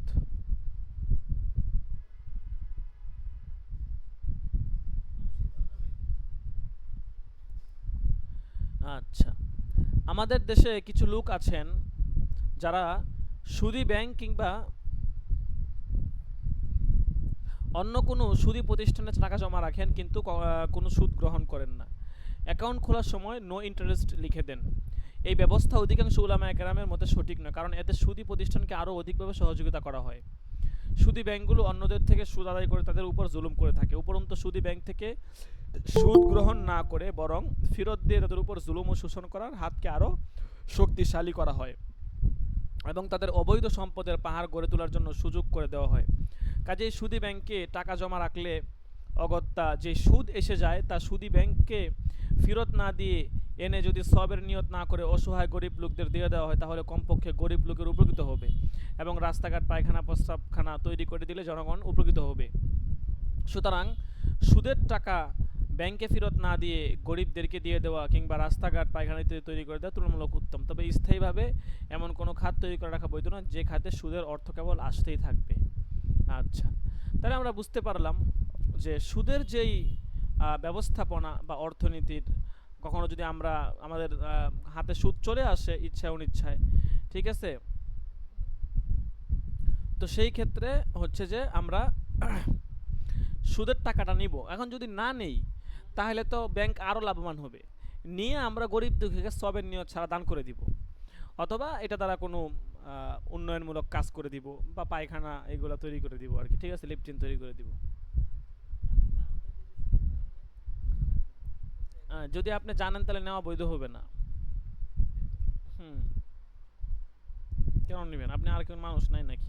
নাকি তারটাই নিতে হবে?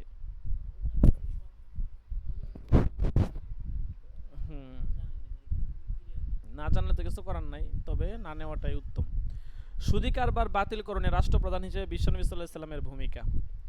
সুদ হারাম হওয়া সংক্রান্ত বিস্তারিত বিধিবিধান অষ্টম হিজরিতে অবতীর্ণ হয়। পবিত্র কুরআন ও হাদিসে সুদকে শুধু হারামই ঘোষণা করা হয়নি, বরং একে সর্বাধিক ঘৃণ্য বস্তু বলে আখ্যায়িত করা হয়েছে। সুদ গোটা অর্থব্যবস্থাকে সম্পূর্ণ নাপাক করে দেয় এবং মানুষের নৈতিক ও মানবীয় গুণাবলীকে ধ্বংস করে দেয়। সুদ হচ্ছে কবিরা গুনাহ, কিন্তু সকল কবিরা গুনাহ একরকম নয়, এক সমান নয়। সুদ হচ্ছে কবিরা গুনাহ হতে ভয়াবহ, অর্থাৎ সবচেয়ে বড় এবং মারাত্মক কবিরা গুনাহ। পবিত্র কোরআনে সুদের নিষেধাজ্ঞা জারি হবার পর ইসলামী রাষ্ট্রপ্রধান হিসাবে আল্লাহর রাসূল সাল্লাল্লাহু আলাইহি ওয়াসাল্লাম ইসলামী রাষ্ট্রের সর্বত্র সুদী কারবার বন্ধ করার জন্য অক্লান্ত প্রচেষ্টা চালান। নবম হিজরিতে রাসূলুল্লাহ সাল্লাল্লাহু আলাইহি ওয়াসাল্লাম নাজরানের খ্রিস্টানদের নিকট ইসলামের দাওয়াত দিয়ে পত্র প্রেরণ করেন। অতঃপর নাজরানের খ্রিস্টান ধর্মীয় নেতৃবৃন্দের ৬০ সদস্য বিশিষ্ট একটি প্রতিনিধি দল মদিনায় আগমন করে। প্রতিনিধি দলের সাথে দীর্ঘ আলোচনা পর যে সন্ধি চুক্তি স্বাক্ষরিত হয় তাতে এই শর্তও ছিল যে তোমরা সুদ গ্রহণ করবে না। এরপর তিনি দ্ব্যর্থহীনভাবে জানিয়ে দেন যে যদি তোমরা পুনরায় সুদি কারবারে লিপ্ত হও তাহলে তোমাদের সাথে চুক্তি ভেঙে যাবে এবং তোমাদের বিরুদ্ধে যুদ্ধ ঘোষণা করা হবে। আচ্ছা, সুদের অবৈধতা অবতীর্ণ হবার পূর্বে আরবে ব্যাপকভাবে সুদি কারবারের প্রচলন ছিল। মক্কার বনু সাকিফ ও বনু মাখজুমের মধ্যে পরস্পরের সুদি কারবার বহাল ছিল। বনু মাখজুম মুসলমান হবার পর তারা সুদের টাকা পরিশোধ করতে রাজি ছিল না। তাদের বক্তব্য ছিল যে সুদ যেহেতু হারাম, কাজে আমরা আমাদের হালাল উপার্জন হারামের পথে ব্যয় করব না। অপরদিকে বনি সাকিফ তাদের প্রাপ্য সুদ দাবি করতে লাগলো, কারণ তারা মুসলমান ছিল না, কিন্তু মুসলমানদের সাথে শান্তির চুক্তিতে আবদ্ধ ছিল। এ সময় মক্কার গভর্নর ছিলেন এক রেওয়ায়ত মতে হজরত মুআজ রাদিয়াল্লাহু আনহু, অন্য রেওয়ায়ত মতে হজরত ইতাব ইবনে উসাইদ। তিনি এ ব্যাপারে ফয়সালার জন্য আল্লাহর রাসূলের নিকট লিখে পাঠালেন। আল্লাহর রাসূল মক্কার গভর্নরের নিকট প্রত্যুত্তরে এই নির্দেশ লিখে পাঠালেন যে সুদের নিষেধাজ্ঞা অবতীর্ণ হবার পর সুদের যেসব বকেয়া পাওনা আছে তাও বাতিল করা হলো, কারণ বকেয়া সুদের লেনদেনও হারাম। তারা শুধুমাত্র তাদের মূলধন ফেরত পাবে। তিনি এটাও লিখে পাঠান যে বনু সাকিব যদি বকেয়া সুদ গ্রহণ বন্ধ না করে তাহলে তাদের সাথে যুদ্ধ করো। দশম হিজরির জিলহজ মাসে বিদায় হজের ঐতিহাসিক ভাষণে বিশ্বনবী সাল্লাল্লাহু আলাইহি ওয়াসাল্লাম ঘোষণা করলেন, জাহিলি যুগে প্রচলিত সকল সুদ বাতিল ঘোষণা করা হলো। সর্বপ্রথম আমি আমার চাচা, একটু আগে হাদিসটা পড়লাম, যে আব্বাস বিন আব্দুল মুত্তালিবের সমুদয় সুদ বাতিল ঘোষণা করলাম। রাসূলুল্লাহ সাল্লাল্লাহু আলাইহি ওয়াসাল্লামের চাচা আব্বাস রাদিয়াল্লাহু আনহু ইসলাম গ্রহণের পূর্বে সুদের কারবারের সাথে জড়িত ছিলেন। সে সময় অধিকাংশ লোকের নিকট তিনি সুদের টাকা পাওনা ছিলেন। আল্লাহ রাসূল সাল্লাল্লাহু আলাইহি ওয়াসাল্লাম সর্বপ্রথম নিজ বংশকে উপস্থাপিত করলেন। এভাবে তিনি ইসলামী রাষ্ট্রের রাষ্ট্রপ্রধান হিসাবে সমগ্র আরব থেকে সুদকে উৎখাত করে স্বীয় কর্তব্য দায়িত্বকে পরিপূর্ণভাবে আঞ্জাম দেন। ইসলামী রাষ্ট্রের সমগ্র অর্থব্যবস্থা হবে সম্পূর্ণ সুদমুক্ত। রাষ্ট্রের সামগ্রিক অর্থব্যবস্থা সুষ্ঠুভাবে পরিচালনার জন্য ইসলামী সরকার নিয়ন্ত্রণাধীন একটি সুদবিহীন কেন্দ্রীয় ব্যাংক থাকবে। কেন্দ্রীয় ব্যাংক আধুনিক ব্যাংকগুলোর মতোই সমুদয় কাজ করবে, তবে সম্পূর্ণ ইসলামী শরিয়া মোতাবেক হবে। ইসলামী অর্থব্যবস্থায় সুদের কোনো অস্তিত্বই থাকতে পারে না। আচ্ছা, তো এই প্রবন্ধে আমরা পড়লাম যে সুদী সমাজ থেকে সুদ দূরীকরণ এবং ইসলামী রাষ্ট্র ব্যবস্থা মজবুত করতে, যাকাত ভিত্তিক অর্থব্যবস্থা চালু করতে রাসূল সাল্লাল্লাহু আলাইহি ওয়াসাল্লামের ভূমিকা কেমন ছিল, ঠিক আছে, যে তিনি সমাজ থেকে সুদকে সম্পূর্ণরূপে নিশ্চিহ্ন করে দিয়েছিলেন এবং তিনি নিজের পরিবারবর্গ নিকটত্ব যারা ছিল তাদের থেকে শুরু করেছিলেন। আচ্ছা, এখন আমরা যেহেতু আরও কিছু সময় আছে, আমাদের অন্তত পক্ষে 11টা পর্যন্ত অবশ্যই ক্লাস করতে হবে, ঠিক আছে। 11টার পরে 5-10 মিনিট হয়তো হলে হতে পারে, তবে 11টা পর্যন্ত অবশ্যই করতে হবে। আমাদের হাতে সময় কম, নেশাব মোটামুটি ভালো রয়ে গেছে, এই জন্য শেষ করতে হবে। ফতে উসমানি তো শেষ হয়ে গেছে, কিন্তু এটাও শেষ করতে হবে। এটা মোটামুটি হয়তো আরও অনেক পৃষ্ঠা বাকি আছে। যাই হোক, দেখি তো সুদখোররা এত সুখে সম্মানে থাকে কেন? বাহ্যিকভাবে দেখি না, কত টাকা পয়সা, বাড়ি গাড়ি, ঠিক আছে না। তো আসলে প্রকৃত সুখ হচ্ছে মানুষের মনের সুখ, ঠিক আছে। মনের সুখ হচ্ছে প্রকৃত সুখ, ঠিক আছে। তবে প্রাসঙ্গিক কিছু বিষয় থাকে। এখন দেখেন, আগে আলোচনাটা পড়ি, তারপরে বাকি কথা বলি। যে সুদখোররা এত সম্মানে কেন? আমরা তো দেখি যে তারা অনেক সম্মানিত, ইত্যাদি ইত্যাদি, তাদের কত সম্মান, ঠিক আছে না, সবই আছে, তাদের কোনো দিক থেকে কমতি নাই। তাইলে কেন, কিভাবে তারা এত সম্মানিত এবং হচ্ছে যে তারা এত টাকা পয়সার মালিক, ঠিক আছে, এবং তাদের তো অবস্থান ভালোই দেখতেছি, ঠিক না? তাদের তো অবস্থান ভালোই দেখি, আমরা তো কখনো দেখি না যে তাদের অবস্থা খারাপ হয়ে গেছে বা এরকম কোনো, তাদের অবস্থা ভালোই দেখতেছি। দেখেন, কেউ কেউ হয়তো প্রশ্ন করবে, পবিত্র কোরআনে বলা হয়েছে ইয়ামহাকুল্লাহুর রিবা, আল্লাহ তাআলা সুদকে নিশ্চিহ্ন করে দেন। তাহলে বর্তমান বিশ্বে সুদখোররা সর্বাধিক সুখী ও সম্মানিত আছে কেন? বর্তমানে সুদখোরদের আধিপত্য তো বেশি। ঘর বাড়ি, দালান কোঠা, পোশাক পরিচ্ছদ, আসবাবপত্র, শিল্প কারখানা, দোকান, গাড়ি বাড়ি, স্বর্ণ, রৌপ্য, চাকর চাকরানি ইত্যাদির কুচিতদের অভাব নেই।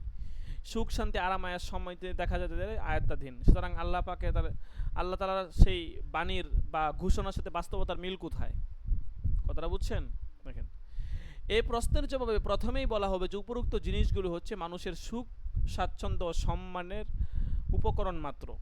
পৃথিবীতে মানুষ খানিকটা সুখী শান্তিতে বসবাস করার জন্য এই সকল উপকরণগুলি সংগ্রহ বা ক্রয় করে থাকে। আর এই সকল উপকরণ বা সাজ সরঞ্জামগুলি সংগ্রহ বা ক্রয় করার জন্যই মানুষ রাত দিন পরিশ্রম করে অর্থ উপার্জন করে। কিন্তু মনে রাখতে হবে যে মানুষের এত পরিশ্রমের মুখ্য উদ্দেশ্য উপকরণগুলো সংগ্রহ করা নয়, বরং এর মাধ্যমে সুখ ও সম্মান লাভ করাই হচ্ছে আসল উদ্দেশ্য। সুতরাং উপকরণ ও সুখ এক জিনিস নয়, সম্পূর্ণ ভিন্ন জিনিস।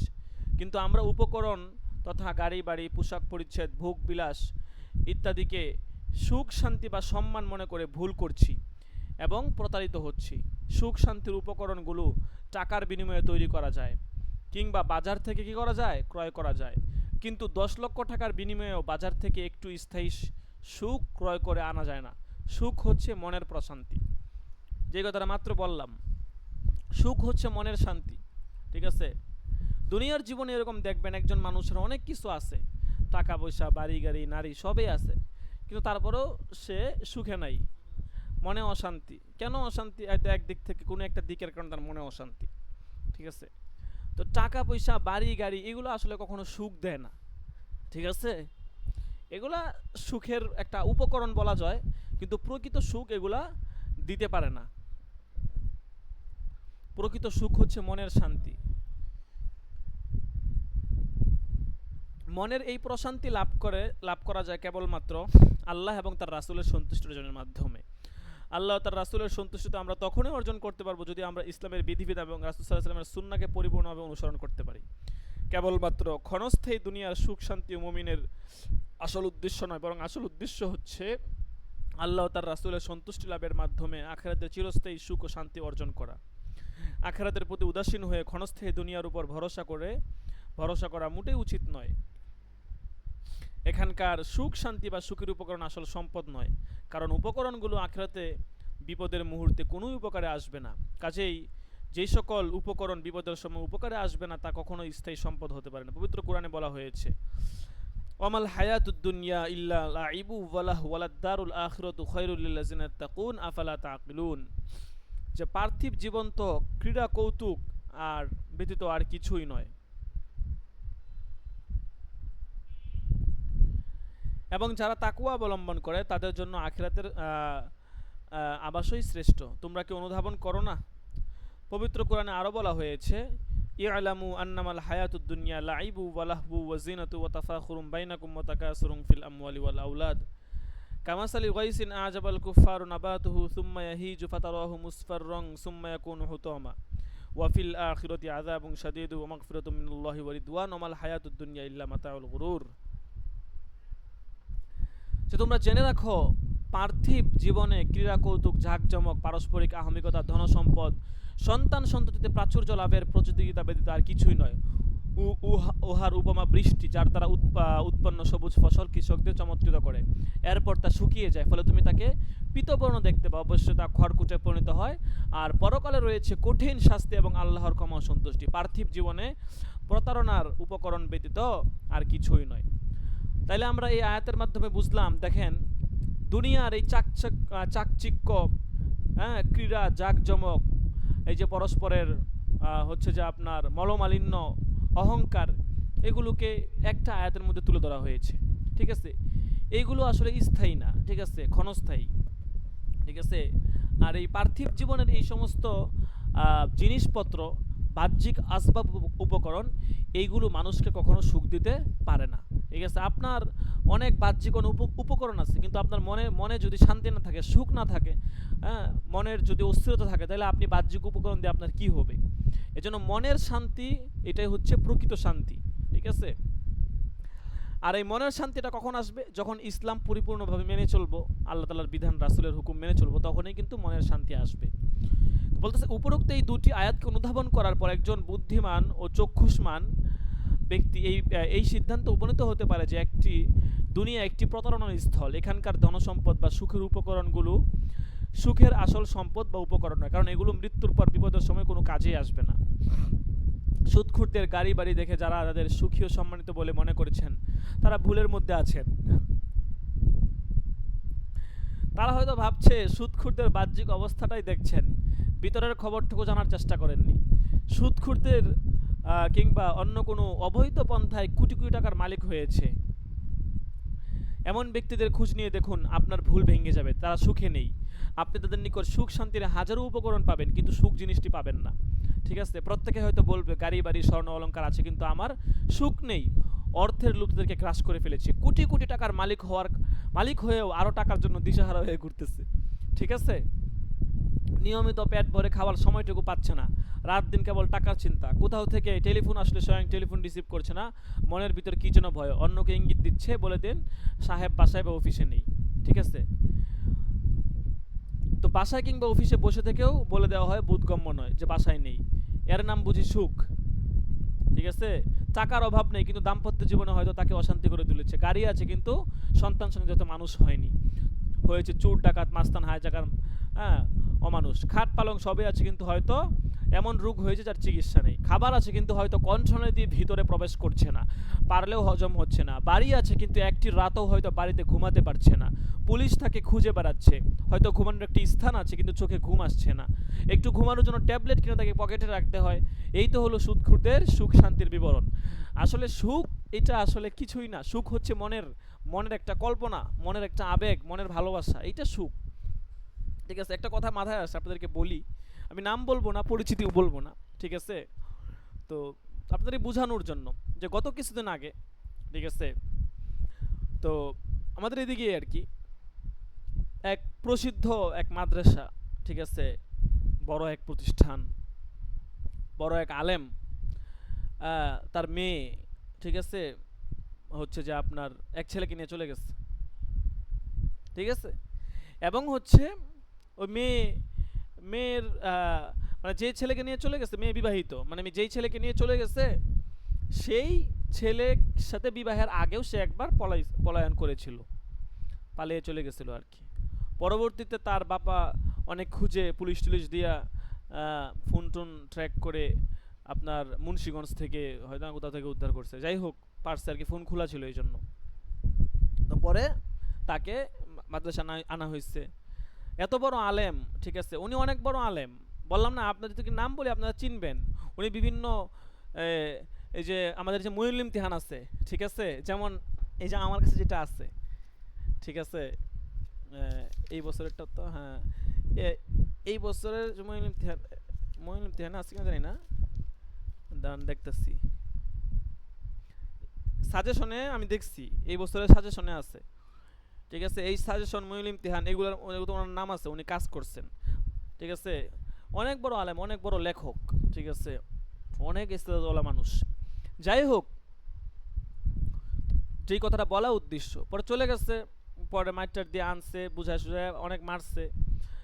পরে প্রায় এরকম দীর্ঘ প্রায় 8-10 মাস, 1-1.5 বছর মতো হয়েছে, মোটামুটি সব কিছু ঠান্ডা হয়েছে। পরে মেয়েকে এক জায়গায় বিবাহ দিয়ে দিছে। যাই হোক, যে জায়গায় বিবাহ দিচ্ছে ছেলের হচ্ছে যে আপনার অনেক টাকা পয়সা, লাখ লাখ টাকার মালিক, এবং হ্যাঁ, মেয়ের বিবাহের মহর ধরছে এরকম অনেক, হ্যাঁ, আলেম।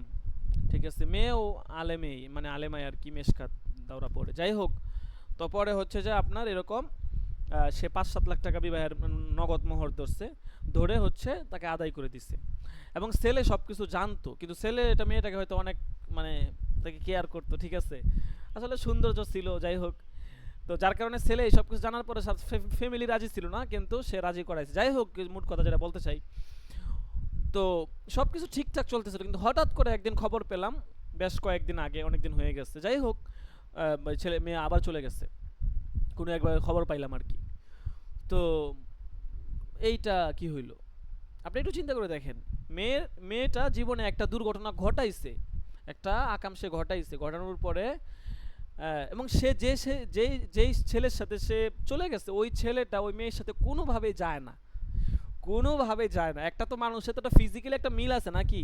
আমি ধরেন না, আপনার ও মানে ওজন হচ্ছে ধরেন কথার কথা 70 কেজি, আপনি হচ্ছেন 5 ফুট 6 ইঞ্চি লম্বা, ঠিক আছে, তো আপনি দেখতে এরকম, আপনার আহালিয়া দেখা গেছে আপনার সাথে একটা মিল সামঞ্জস্য তো আছে নাকি? আপনি যদি হন 50 কেজি, আপনার আহলিয়া যদি হয় 60 কেজি, তাহলে এটা কেমন দেখা যায় না? কুফু শারীরিক কুফুই তো মিল না, বাকি কুফু তো ওই ছেলেটা হচ্ছে এমন যে মেয়ের সাথে কোনোভাবে মিলে না, মেয়েও যথেষ্ট সুন্দরী, ঠিক আছে, সব দিক থেকে কোনো কমতি নাই, যেই সুন্দর, টাকা পয়সার বাপে বিশাল টাকা পয়সা আছে বাপের, মানে মোহাম্মদপুরে জায়গা আছে, ঠিক আছে, মাদ্রাসা আছে, ঠিক আছে, অনেক কিছু আছে, ফ্ল্যাট আছে, ঠিক আছে, রূপায়ণে ফ্ল্যাট আছে, যাই হোক, তো মোট কথা অনেক কিছুই আর কি। এখন কথা হচ্ছে যে দেখেন, মেয়েটার তো কোনো দিক থেকে কমতি ছিল না, তোর এত কিছু আছে, তুই কেন এই যে ছেলের সাথে চলে গেছে, ওই ছেলে হচ্ছে যে আপনার নারায়ণগঞ্জে বাড়ি আছে, হ্যাঁ, কিন্তু 5 তলা নাকি 10 তলা বাড়ি আছে, মানে টাকাওয়ালা, কিন্তু ছেলের কোনো এরকম যোগ্যতা নাই, আর ছেলে দেখতে কোনো মানে ওইরকম কোনোভাবে যায় না ছেলের সাথে, হাঁটুতেও নাই। এই এই আকাম করার পরে মেয়েটা আহ, হচ্ছে যে এত কিছুর পরে তো আল্লাহ তালা তোকে একটা ভালো স্বামী মিলিয়ে দিল, জামাই মিলিয়ে দিল, তুই এটা নিয়ে ওর জামাই ওরা কত আদর করতো, যখনই যা বলতো আইনে দিত, ঠিক আছে। তো দেখেন, মানে আমি আপনাদেরকে শুধু এইটা বলে বোঝানোর উদ্দেশ্য যে সুখটা হচ্ছে মনের জিনিস। ওর জামাই আর প্রাইভেট কার আছে, যখনই যায়, হ্যাঁ, যাই হোক, আমাদের পরিচিতই, ঠিক আছে, তো আমরা এগুলো আমাদের নজরে পড়েই, তো সব কিছু আমাদের জানাশোনাই, প্রাইভেট কার বিভিন্ন জায়গায় ঘুরতে টুরতে নিয়ে যায়, ঠিক আছে। তো এখন আমার আহলিয়ারাও দেখাইছে। তো যাই হোক, এখন কথা হচ্ছে যে তার তো কোনো কিছু কমতি ছিল না, আরে জামাইয়ের লাখ লাখ কোটি কোটি টাকা আছে, ফ্যাক্টরি আছে কিসের জন্য, কোনো কিছুর কমতি নাই। তো এত কিছুর পরেও ওই কোনো কিছু একটা চাইতে দেরি আর আইনে আইনে দিতে দেরি না, এমন একটা অবস্থা।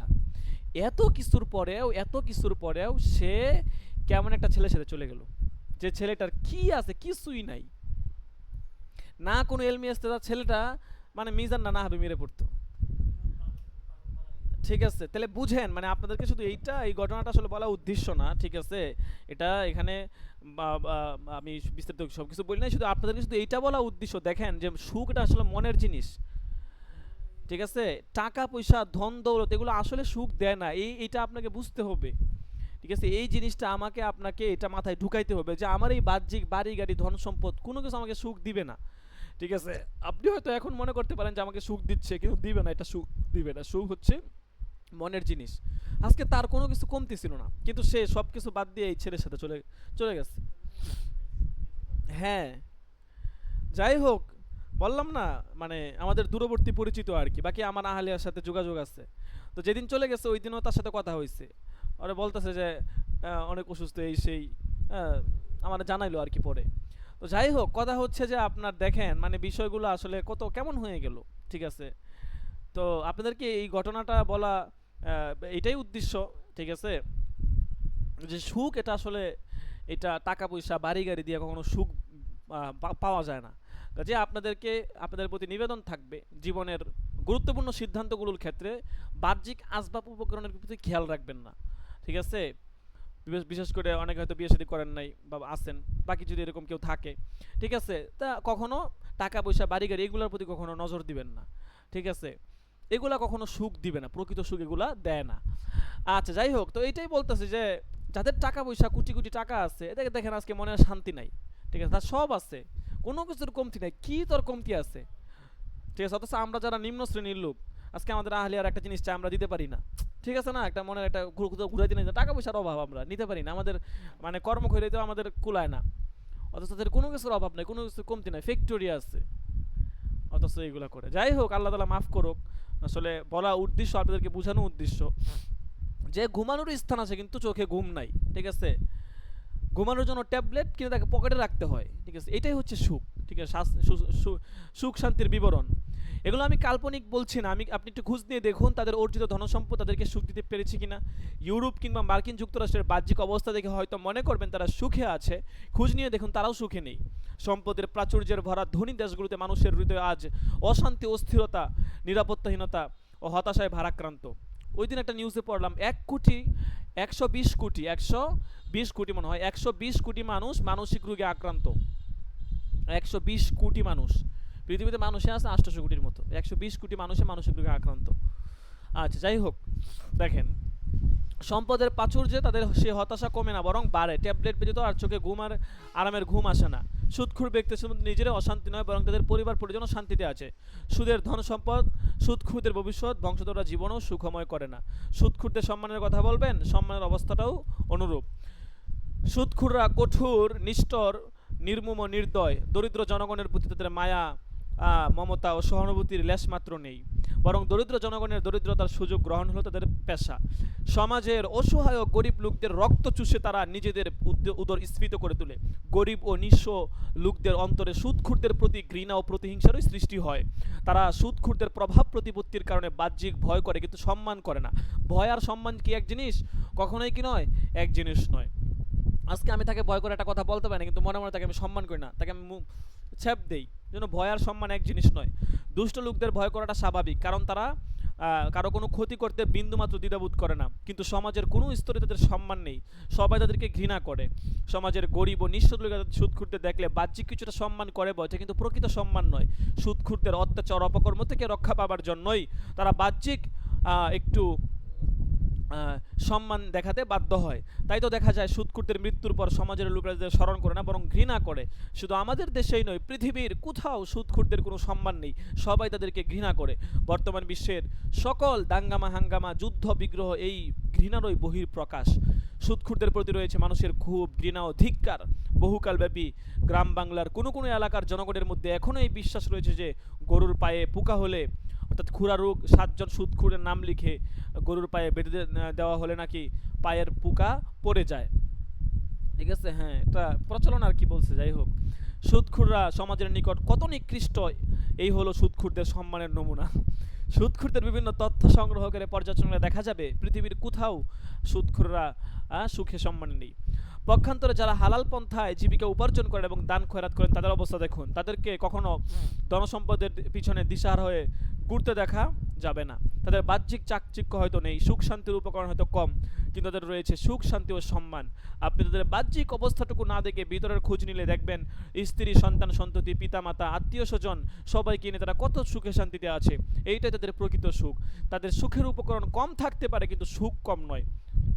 ঠিক আছে, সমাজের সবাই এদের শ্রদ্ধার সাথে স্মরণ করে। প্রকৃত সুখ রয়েছে অল্প তুষ্টির মধ্যে, আর যার যতটুকু আছে তাতেই সন্তুষ্ট থাকা, আর জীবনের প্রতিটি কাজ কেবলমাত্র আল্লাহ এবং তার রাসূলের সন্তুষ্টি লাভের উদ্দেশ্যে সম্পাদন করা। আচ্ছা, আমরা দ্বিতীয় অধ্যায়ে চলে আসছি। আলহামদুলিল্লাহ আজকে অনেকটা পড়তে পেরেছি।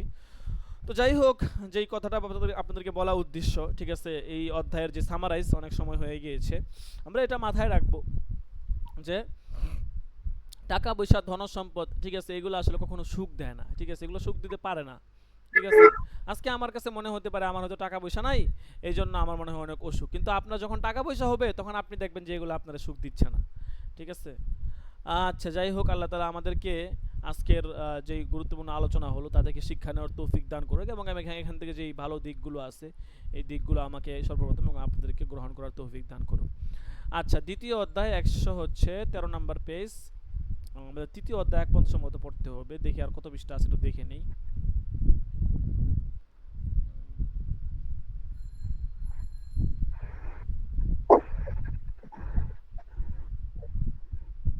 সম্ভবত 170 পর্যন্ত নাকি।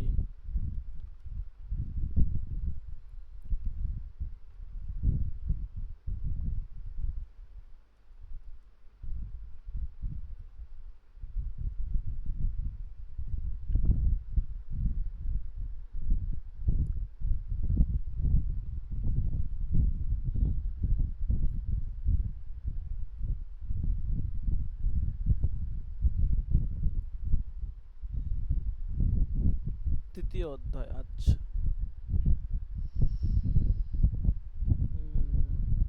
হ্যাঁ, তৃতীয় অধ্যায়ের আগ পর্যন্ত আমাদের পড়তে হবে, এরপরেও আরও প্রায় 100 পৃষ্ঠার মতো বাকি থাকবে আর কি। আচ্ছা, 160 পর্যন্ত, তাহলে 160 পর্যন্ত যদি হয়, আমরা 113 পর্যন্ত পড়ে ফেলছি। ঠিক আছে, সমস্যা নাই, শেষ হয়ে যাবে ইনশাল্লাহ। 113 পর্যন্ত পড়ছি তো, হয়তো আর হচ্ছে 40 পৃষ্ঠার কিছু কম আছে, 40 পৃষ্ঠার মতো আর কি, 43 পৃষ্ঠা। যাই হোক, বাকি যেই সবকগুলো আছে এগুলোতে আশা করি ইনশাল্লাহ শেষ হয়ে যাবে। আচ্ছা,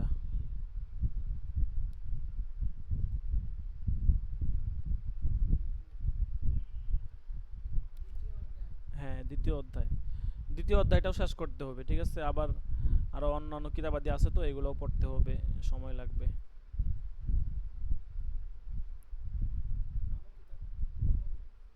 সুন্দর না কিতাবটা? অনেক অনেক সুন্দর। হ্যাঁ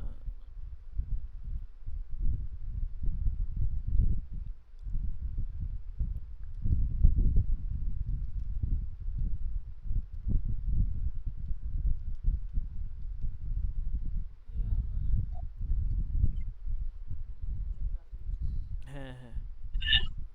আচ্ছা, হাজিরা টাকা হবে, আমরা হাজিরা দিয়ে দিব।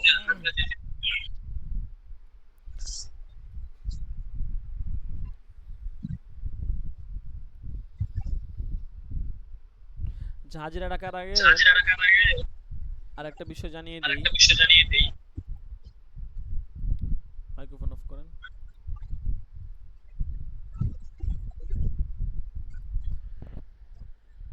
যারা প্রবেশপত্র দিয়েছেন তাদের প্রবেশপত্র দিয়ে দেওয়া হবে ক্লাসের পরে।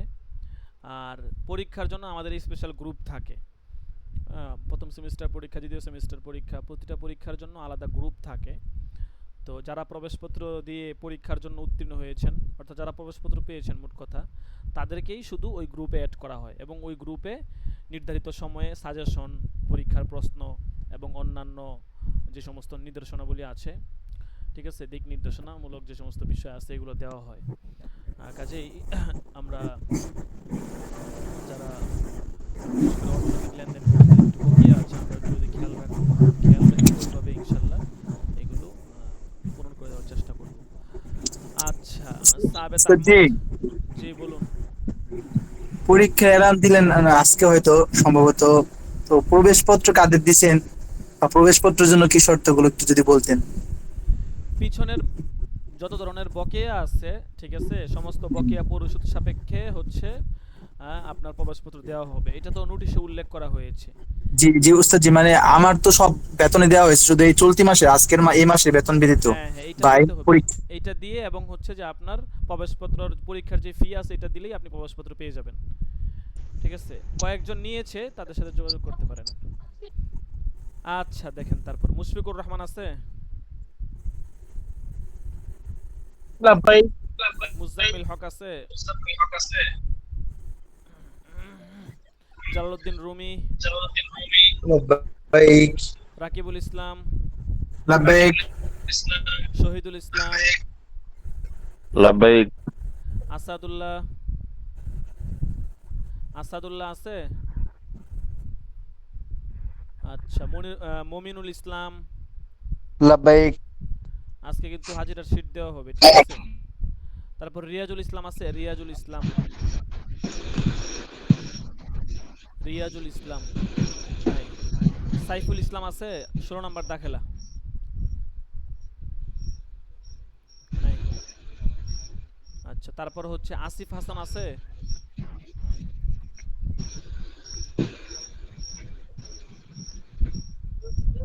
আসিফ হাসান আছে, আসিফ হাসান নাই। আল আমিন 21 নাম্বার দাখেলা আছে, আল আমিন। لبيك لبيك নাজিম শেখ আছে, লাব্বাইক। তাসলিম হুসাইন আছে, তাসলিম হুসাইন। সাদিকুল ইসলাম 26 নাম্বার দাখেলা। আরিফুল ইসলাম 28 নাম্বার দাখেলা। আরিফুল ইসলাম নেই। হুসাইন আহমদ 29 নাম্বার দাখেলা আছে।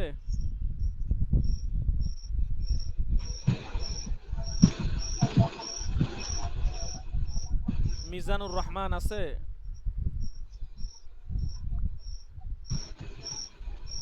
আল আমিন 32 নাম্বার দাখেলা আছে। আল আমিন 32 নাম্বার দাখেলা আছে। হাসানুর রহমান আছে 33 নাম্বার দাখেলা। লাব্বাইক আচ্ছা, মাহাদি হাসান আছে 34 নাম্বার। লাব্বাইক 35 নাম্বার সোয়েব আহমদ আছে। আব্দুল্লাহ নুমান আছে, আব্দুল্লাহ নুমান আব্দুল্লাহ নুমান 36 নাম্বার নাই? আচ্ছা ঠিক আছে, আরো হয়তো এক দুজন আসছেন, আপনাদের ভর্তি ফি পরিশোধ সাপেক্ষে নাম উঠানো হবে। হুজুর আল আমিন 21 নম্বর দাখিল হাজিরাটা দেওয়া হয়েছে। হ্যাঁ দেওয়া হয়েছে।